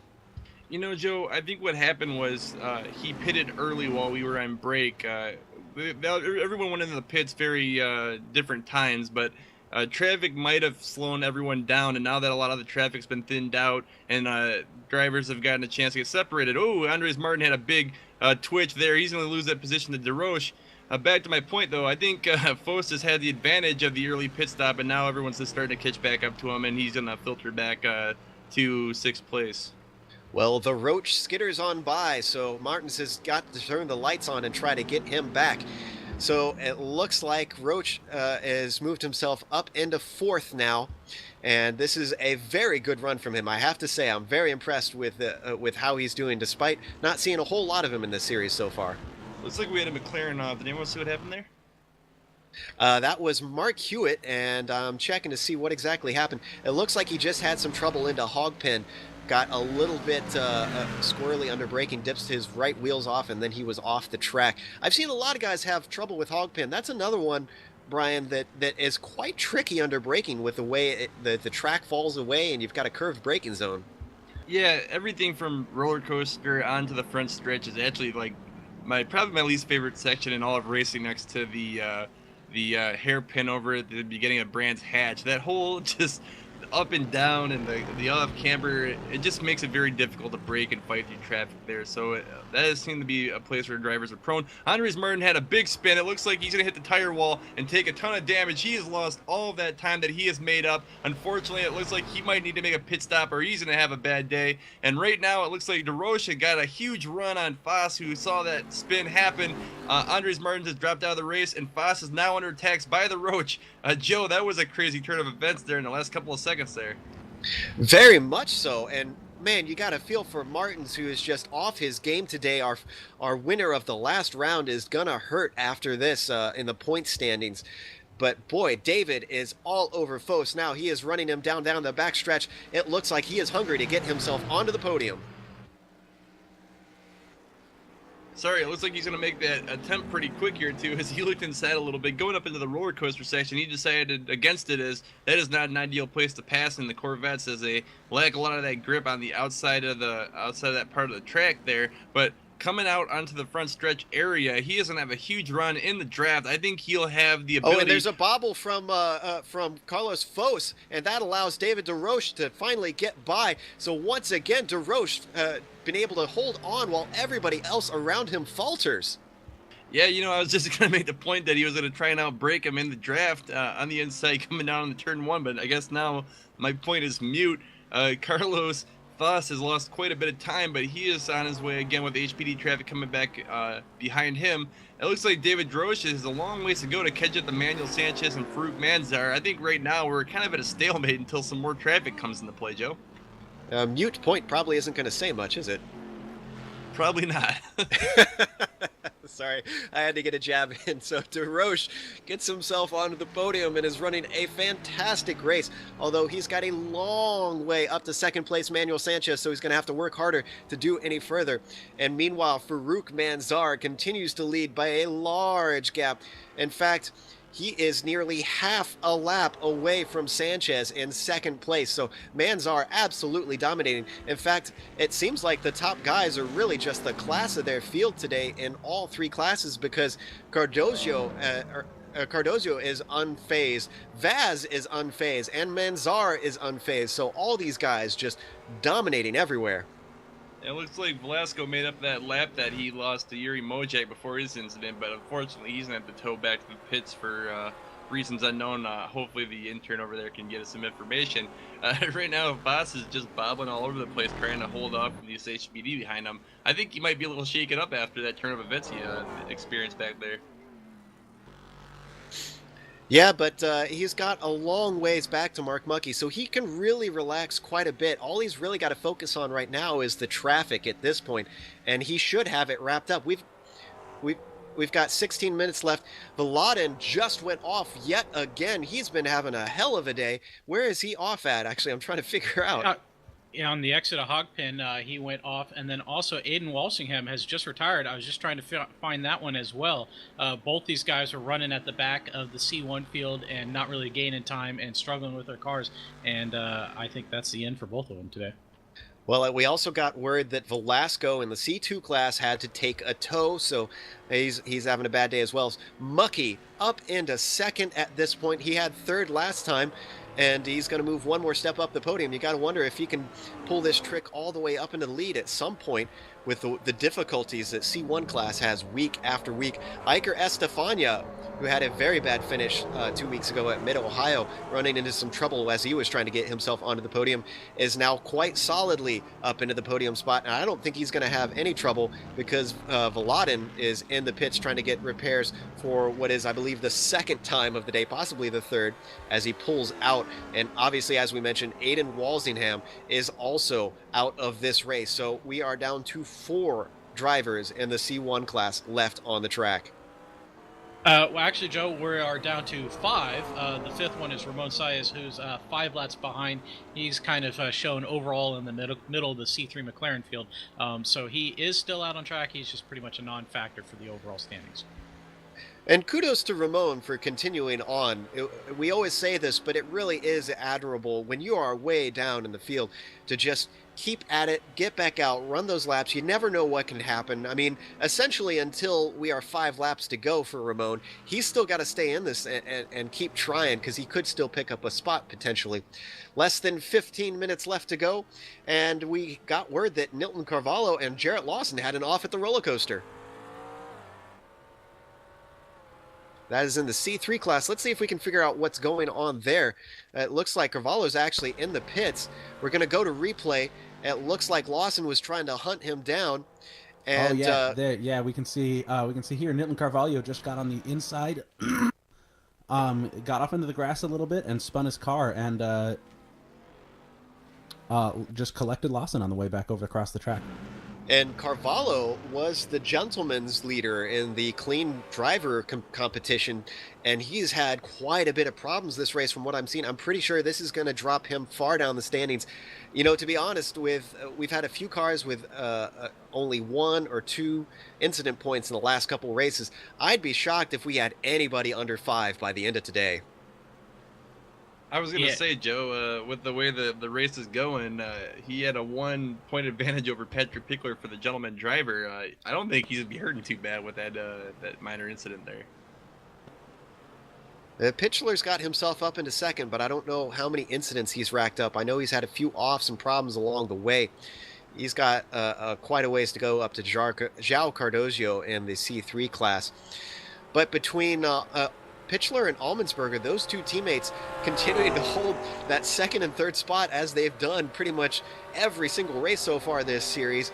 They're not too far apart, so those two could be battling at some point down the line, depending if traffic comes into play for Pitchler. Yeah, they've been they got separated by traffic a while ago and haven't really been able to get back, nose to tail. Anything can happen with traffic on these types of races. We'll see. I don't even know that if they did get back into the position, if they would really push it all that much. At this point, they're tied in standings and they're teammates, so whichever one wins is going to affect things slightly. Well, Jay Vander Geest has been having a very bad day. He's very far down. In fact, I think he's the last car in his class, and he was stopped on the inside of Hogpen.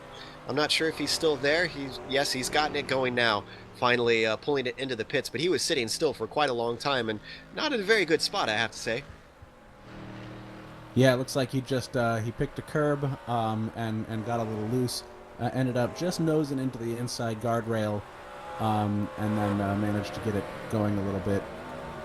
And Paulo Martins is off. He was chasing down Omar Zonki. Is only about a third of a second behind. He is off at NASCAR and into the tire wall. That was what? I'm sorry. Was that Andre Martins that you said? Paulo Martins. Paulo Martins. So let's look at that replay and see what exactly went down there.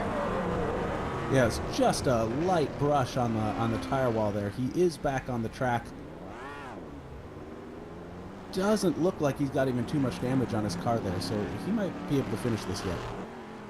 Yeah, it was very much a glancing blow. So it looks like you said, he's able to continue on.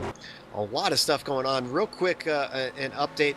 Lenoir Philippe is out, as we mentioned earlier. Anthony Kopech is another driver who's out. Lars Conrad, Jerry Mojak has exited out of this race. Ruben Velasco is gone.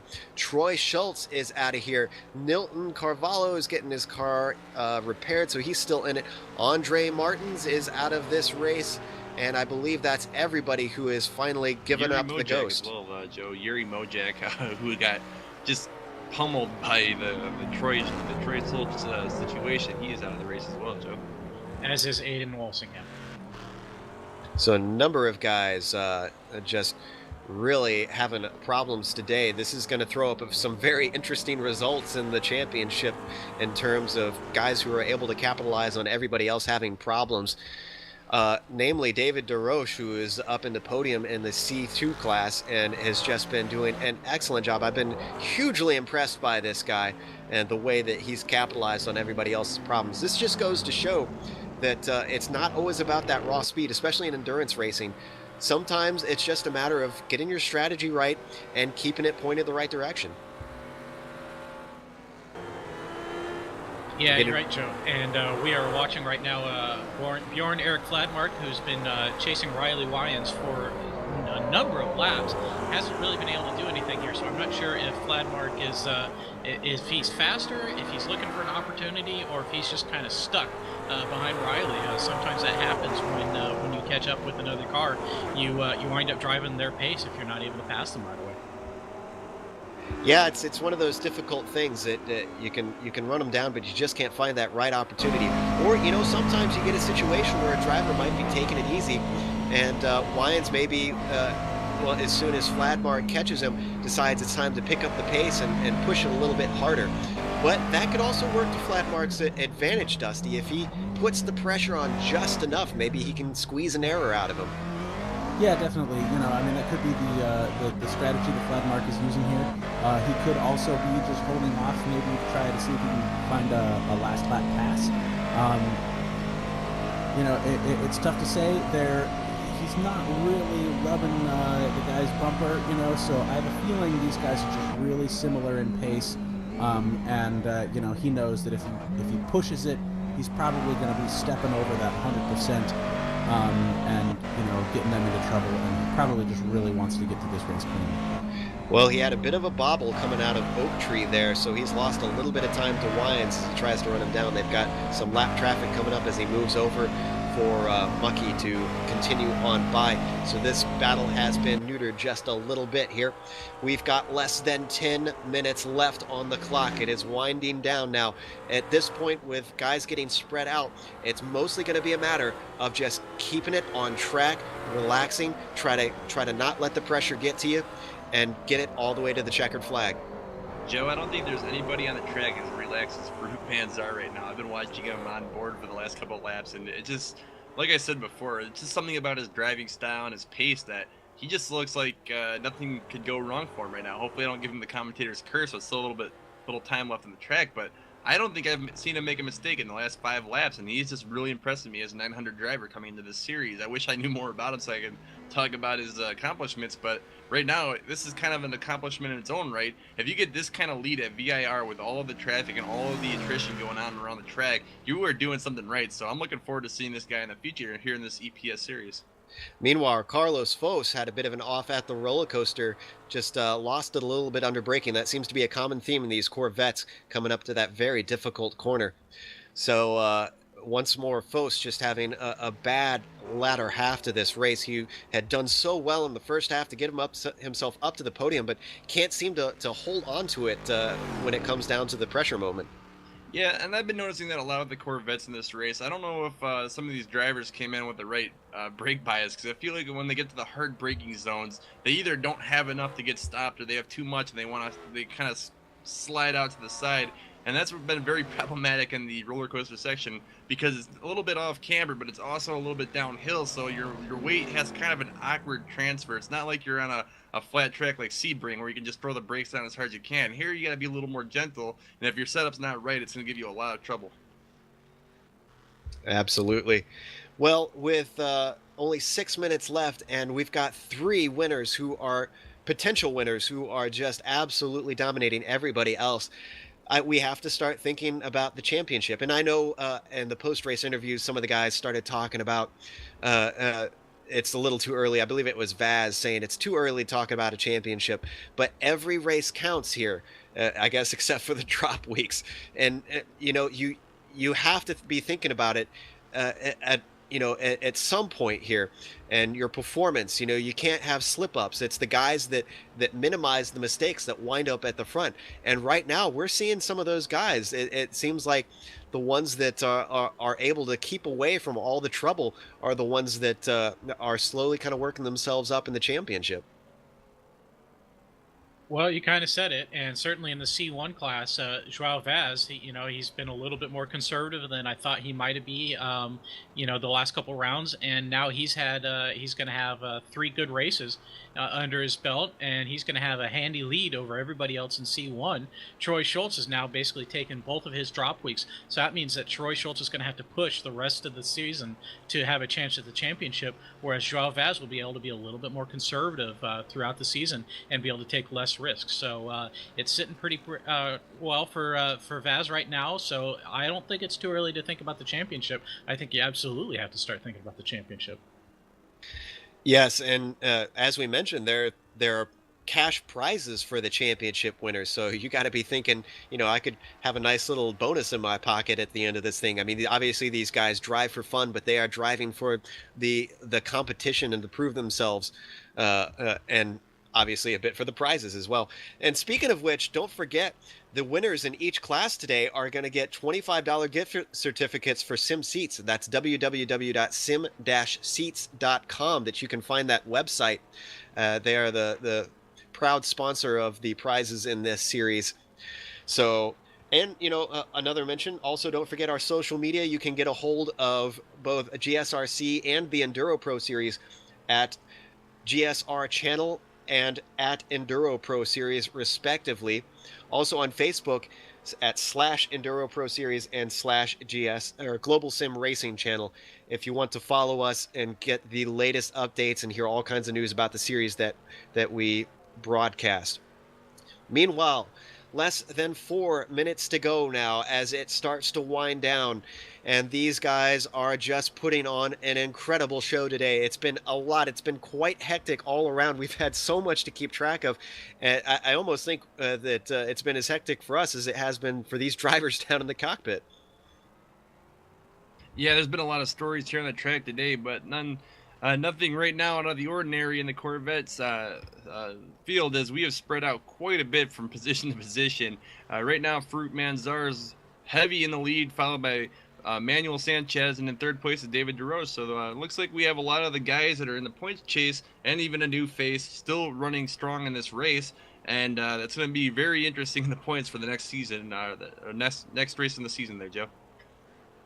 You know, one of the things that I find interesting, and Dusty, I don't know how well you've been watching him, as Jay van der Geest has an off, is he was the one that ran into Troy Schultz, I believe, or that was Jiri Mojak. Actually, no, I'm sorry, that was Jiri Mojak. But van der Geest has had his fair share of problems, and he seems to be having trouble. But how in the world is his car still going? Yeah, I don't know. It's it can be tough. Like the cars are strong in some places and weak in others. Also, with the whole network latency things, the things that we see aren't necessarily exactly the same things that the server sees. So it could be some of the hits look a little harder for us. Obviously, his car's it's not going all that great. Some of his problem throughout the race could have been like his first incident just, got him a little loose. So he's just been barely hanging on to it throughout the race. But still, I'm not sure. I'm interested to see, since he is one of the 900 series drivers, I'm interested to see if this will be the last time we see him in the series. It's a shame to lose drivers, and especially sometimes you just have a bad race, and I'd hate to see someone experience that as we see João Vaz, our overall leader, now go on by van der Geest, as he should be taking the white flag this time by. I'm pretty sure. I think we're getting very close to the final lap here. I'm sorry, I got some information, didn't quite catch it. I think it'll be white flag the next time by. He cross start finish with about 1:40 to go. Lap times are about 1:40, so it's close. I don't know that he would have gotten the white flag this time, though. Joe, I just want to throw in some information real quick. Fruit Manzar is all over the back of a McLaren, and I don't know why he's pushing so hard with the lead he has, but he has lost traction several times and really working hard to keep the car planted. I don't know why he's pushing so hard with only a little bit of time left on the clock and with a huge lead, but if he doesn't get around this McLaren's, dude, I think he's going to pull his hair out. Well, that's actually Andres White flag Allemansberger. is out. White flag is out. Could just be 1 lap to go. Could just be that Allemansberger, he's pushing really hard. He's going to probably try to see if he can make a move on his teammate Patrick Pitchler for second. So he's probably maybe not giving up the spot quite as easily as a lot of the other MP3s might have at this point in the race. It could be. I just think never mind. I'll leave my speculation out of the race as he's going to come around here at the roller coaster section. Let's go to another battle on the track here, Joe.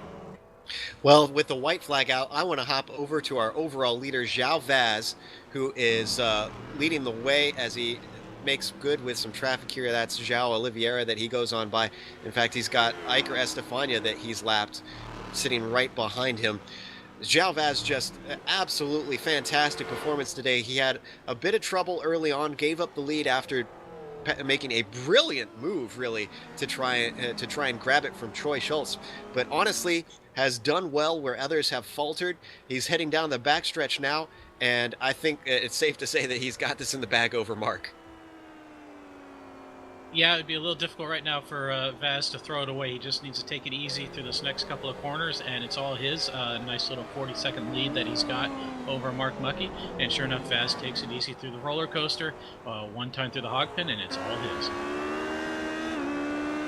We are on board with Vaz as he comes across hog pin now, just has to get around one more corner, up and around the bend towards the start-finish line. João Vaz takes his second win of the season and quite in style as he weaves in celebration. Well done to João Vaz. Let's hop over to our other classes to see how our leaders are doing. It looks like João Cardojo is going to be our next one in the C3 class as he comes up to Hogpen here. Another driver who has just been untouchable. He didn't get the pole today, but once he took the lead, he just never looked back. Coming up to the start-finish line, João Cardojo is going to take the C3 win as he comes across the line. Well done to João. Meanwhile, where is Farouk Manzar? It looks like he is still on the backstretch. Yep, he's on the back stretch right now as he's following this HPD through the final sections of the track here, through roller coaster and then into the hog pen. So he is having a great race, and it's very good to see him grab a win with a 900 status. I think he's going to make a good argument to be a full-time runner here in the series here, Joe. Absolutely, but once again, it's not how well you do on the track, it's how clean you are on the track that matters. So Farouk still has more to prove, but he's definitely shown himself that he is a winner today, taking the win in the C2 class. Yep, he had a great race, so congratulations to him for winning. Looks like Manuel Sanchez is going to be the next one across the line, and coming through the snake section of the track is David Ferocious, so you can see how much these cars got spread out due to the traffic during the race. Congratulations to all of our winners, Joe. And once again, our three winners, João Vaz, Farouk Manzar, and João Cardojo, are each going to get $25 gift certificates to SimSeats. But we are going to go to break, and we'll come back with the unofficial results. We'll see you after a moment.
Welcome back to Virginia International Raceway. We just witnessed round 3 in the EnduroPro series, and it was won quite dominantly by each class winner. But before we get to that, we want to give the D Designs Driver of the Race Award, and that goes to Farouk Manzar for his first race in the series and an absolutely dominant performance in C2 class.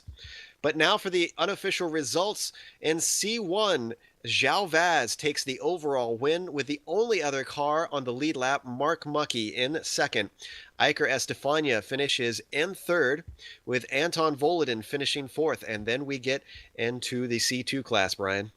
Farouk Manzar had an amazing race, and he came in first, followed by Manuel Sanchez, who lost a lot of time due to traffic, but he did all right. David DeRoche did everything he could to make his way back up into third place, so congratulations, David. Followed by Carlos Foss in fourth place. João Oliveira in fifth. Stefan Overgaard and Andre Martins both had damage in the race, so they are taking up sixth and seventh. And then Velasco, Mojak, both were out due to damage, so those are eighth and ninth. Joe? Meanwhile, overall in 10th, João Cardozo wins in the C3 class. Patrick Pitchler finishes behind them in 11th overall. Andreas Almensberger in 12th. Riley Wines in 14th, Bjorn Eric Fladmark in 15th, Cedric Finzak in 16th, Omar Zanchi in 17th, Parlo Martins in 18th. Then Ramon Saez, I believe he was actually still running at the end in the C1 class, finishes 19th overall. Derek Waller was 20th. Then Jarrett Lawson in 21st, Mike Sargent 22nd, Mark Hewitt 23rd, Jay Vandergeest 24th, and then we get into the retirees, Aiden Walsington, Andre Martins, Nilton Carvalho, Troy Schultz, Ruben Velasco, Jerry Mojak, Lars Conrad, Anthony Kopek, Lenoir Philippe, as the one who rounds it out. And the unofficial standings are brought to you by SimSeats. That's www.sim-seats.com, the official sponsor for the winners of this series. And one of those winners is Zhao Vaz, winning a $25 gift certificate. He's going to talk to us real quick. Kevin, I believe you got some questions for him. Joao, congratulations on the win at a very difficult track, and a little bit of luck went your way today. Yeah, I guess. But I was also unlucky behind traffic in a couple of situations. I had a very close calls there. I had one with a McLaren, I'm not sure I was leading, and we had a moment there, and I was forced off track, and Troy got the lead again. It was really nerve-wracking, but yeah, it was okay. Yeah, we were watching both you and Troy Schultz a lot for the first half of the race, as you guys would be very close to each other and then kind of get broken up by traffic, and then right away get very close to each other. How was traffic out there? Did it seem like it was going pretty well, or was it really unpredictable for you? I had every time I was behind Troy, I had like a tunnel vision, I only saw his car. So wherever he nudged his car into, I tried to nudge my car behind him. But then as we got spread out, again, the tunnel vision mode, I just was looking for all the small spots that I could place my car in safely, of course, and trying to respect the driver as much as I could on the slow parts of the track. But it was a little bit chaotic because the HPDs, both me and Troy were driving on low downforce sets, which are very fast set, and we could still make the turns very fast, and we come up on traffic very, very fast. And it was a little bit nerve-wracking, but I think it was okay. Everybody did a great job. Well, a win is always pretty nice, and you did it with 0 incident points, so you consolidated your lead in C1, and you're doing well in the Gentleman's Championship as well. Yeah, who would have told, man? I'm not really that experienced in multi-class. I think I've been practicing a lot. I've actually been joining the iRacing prototype and GT series, trying to pick up as much race as I can, trying to move in traffic and trying to read all the traffic around me, and I think it paid off today because I felt comfortable on track, really. All right, well, congratulations again on your win today. Thank you. Can I leave a message for Troy? Troy, hang in there, bud. We'll get me next time. Come on. We hope to see you next time. All right, thanks. All right, see you. Thanks, guys. All right, so friendly competition going on there. Our C2 winner was Farouk Manzar, another winner of a $25 gift certificate. I believe Brian is going to talk to him. Hey, Farouk, how you doing today? I'm good, thanks. I believe this was your first race in the series, and you come in here with a 900 status. For those who don't know about the 900 status, it basically means that you're a probationary driver and you have to earn your full ride. You had a great race today, nonetheless, though, and you came out with an impressive win with a huge gap. Tell me, what was your mindset coming into this race? Coming into the race, I just wanted to finish either on podium, maybe fight for a win if I had the pace, and just try and finish without any incidents. And I think I accomplished the no incidents. I'm not 100% sure, though. Well, even with only a couple incidents on a track like VIR, normally iRacing only runs it for 45 minutes. We doubled that today. So the fact that you got 0 X's is very impressive, and it really speaks to the quality of the driver, both in yourself and the other drivers here on the track. How was traffic today on the track? Tell me about that. Traffic was pretty good. It was good that I had a big lead to second, so I could take my time and just be safe through passing the slower cars and letting the faster cars by. The only issue I had was on the hardware side. Something in my pedals just snapped mid-race, so I stopped using a clutch with 40 minutes to go. Well, that could be very problematic, but as we know, even in real life, cars that drive in the GT style racing are prone to have failures of different components, so having it in the sim only adds an element to the realism here at iRacing.com. Farouk, you had a great race today. That's all I got for you. Thanks for coming down and talking to us, and congratulations on your win. Yep, thanks for having me. And just as a reminder, Farouk was also the winner of the D-Designs Driver of the Race Award. We also have João Cardoso, the winner in the C3 class, with us, another winner of a $25 gift certificate to Sim Seats. João, you are now 3 for 3 on the trot. It seems like you are untouchable on the track. What are you doing that's so different from everybody else? I can only guess, but I'd say keeping it on the track. It's, with a track this difficult and multi-class, of course, always that added dimension. It just seems I'm getting lucky or I'm coping with it a little bit better. One of the things going into this that some people were worried about was how the MP4 handles those curves. What was it like once you got out there in race conditions? Was it very tough to keep it together with it bouncing off the curbs, or was it pretty easy to handle? It was strange because it was not easy to handle, but it was strangely consistent. As in, you knew that if you hit a certain curb a certain way, it was going to go wild, but it was going to go wild in a very specific way, and you knew what to do. So it was quite strange. Well, regardless, you are looking like just an unstoppable force. So congratulations on 3 out of 3 wins. How are you fare your chances at Laguna Seca? Thanks. I don't know. It's going to depend on qualifying. If I screw up qualifying like I did this time, it's going to be very hard because there's basically no place to pass there. I don't know how it's going to be with fuel strategy. So far we've had 2 races where it was just flat out, Suzuka and Mid-Ohio, and 2 where it was a lot of fuel saving, a lot of strategy, like today in Daytona. I don't know which it's going to be, but if it's not about fuel saving, then I'm going to have to focus on qualifying on pole. After that, I'll know what's in store. All right. Well, thanks for talking to us, and once again, congratulations. Thanks, guys. See you at Laguna. One more. We've got Mark Muckey, who has taken his 2nd podium of this season. I believe Kevin's going to talk to him. Mark, you qualified 6th. You finished 2nd. You must be pretty pleased with that run. Yeah, not too bad. Stayed out of trouble. Ran some good laps. Yeah, I'm just pretty excited about that. We didn't see a whole lot of you because when you were battling with other guys, João Vaz and Troy Schultz were having their own little battle for the overall lead. But you definitely were mixing it up at the beginning of the race, no? Yeah, I ran some low downforce. I was actually surprised to see a few guys without that. I figured that was absolutely the way to go. And I was able to get a run on some traffic once we got up to the McLarens and got past Eicher and kind of used the draft there to take him, and then just kind of held on from there and just tried to get through the traffic and pull away a little bit. Well, and then the good news is that you, I believe, have moved in front of Iker Estefania in the C1 championship hunt for 2nd overall, so that also must be pretty good news, huh? Yeah, I mean, I haven't been paying attention to points so much. It's early in the season. Just trying to, have good racecraft, stay out of trouble, run some decent laps. I think I'm doing that. But, yeah, Yao and Troy and those guys are pretty fast. Well, you did one thing that Troy didn't do, and that was keep it out of trouble. So congratulations on your finish today, Mark. Yeah, thanks, guys. Well, it's good to see some drivers that don't necessarily have the raw pace of some of these fast guys start to do good and come good in this series. But before we go, we want to thank a few people. Obviously, we want to thank our sponsors, Daco Designs and SimSeats, both of them for helping make this series possible. Thank the organizers, Mario Beaudry and Marc-Andre Povin, for all the work that they put in to make this happen.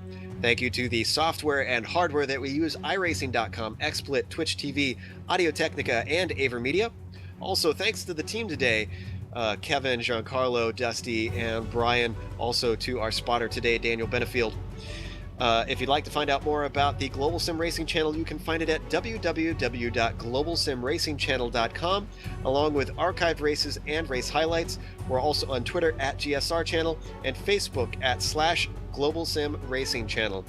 A special thank you goes out to Eric Ekholm, who provides us with much of our music. You can find it not only here on GSRC, but in TV commercials, movie trailers, iTunes, and Spotify.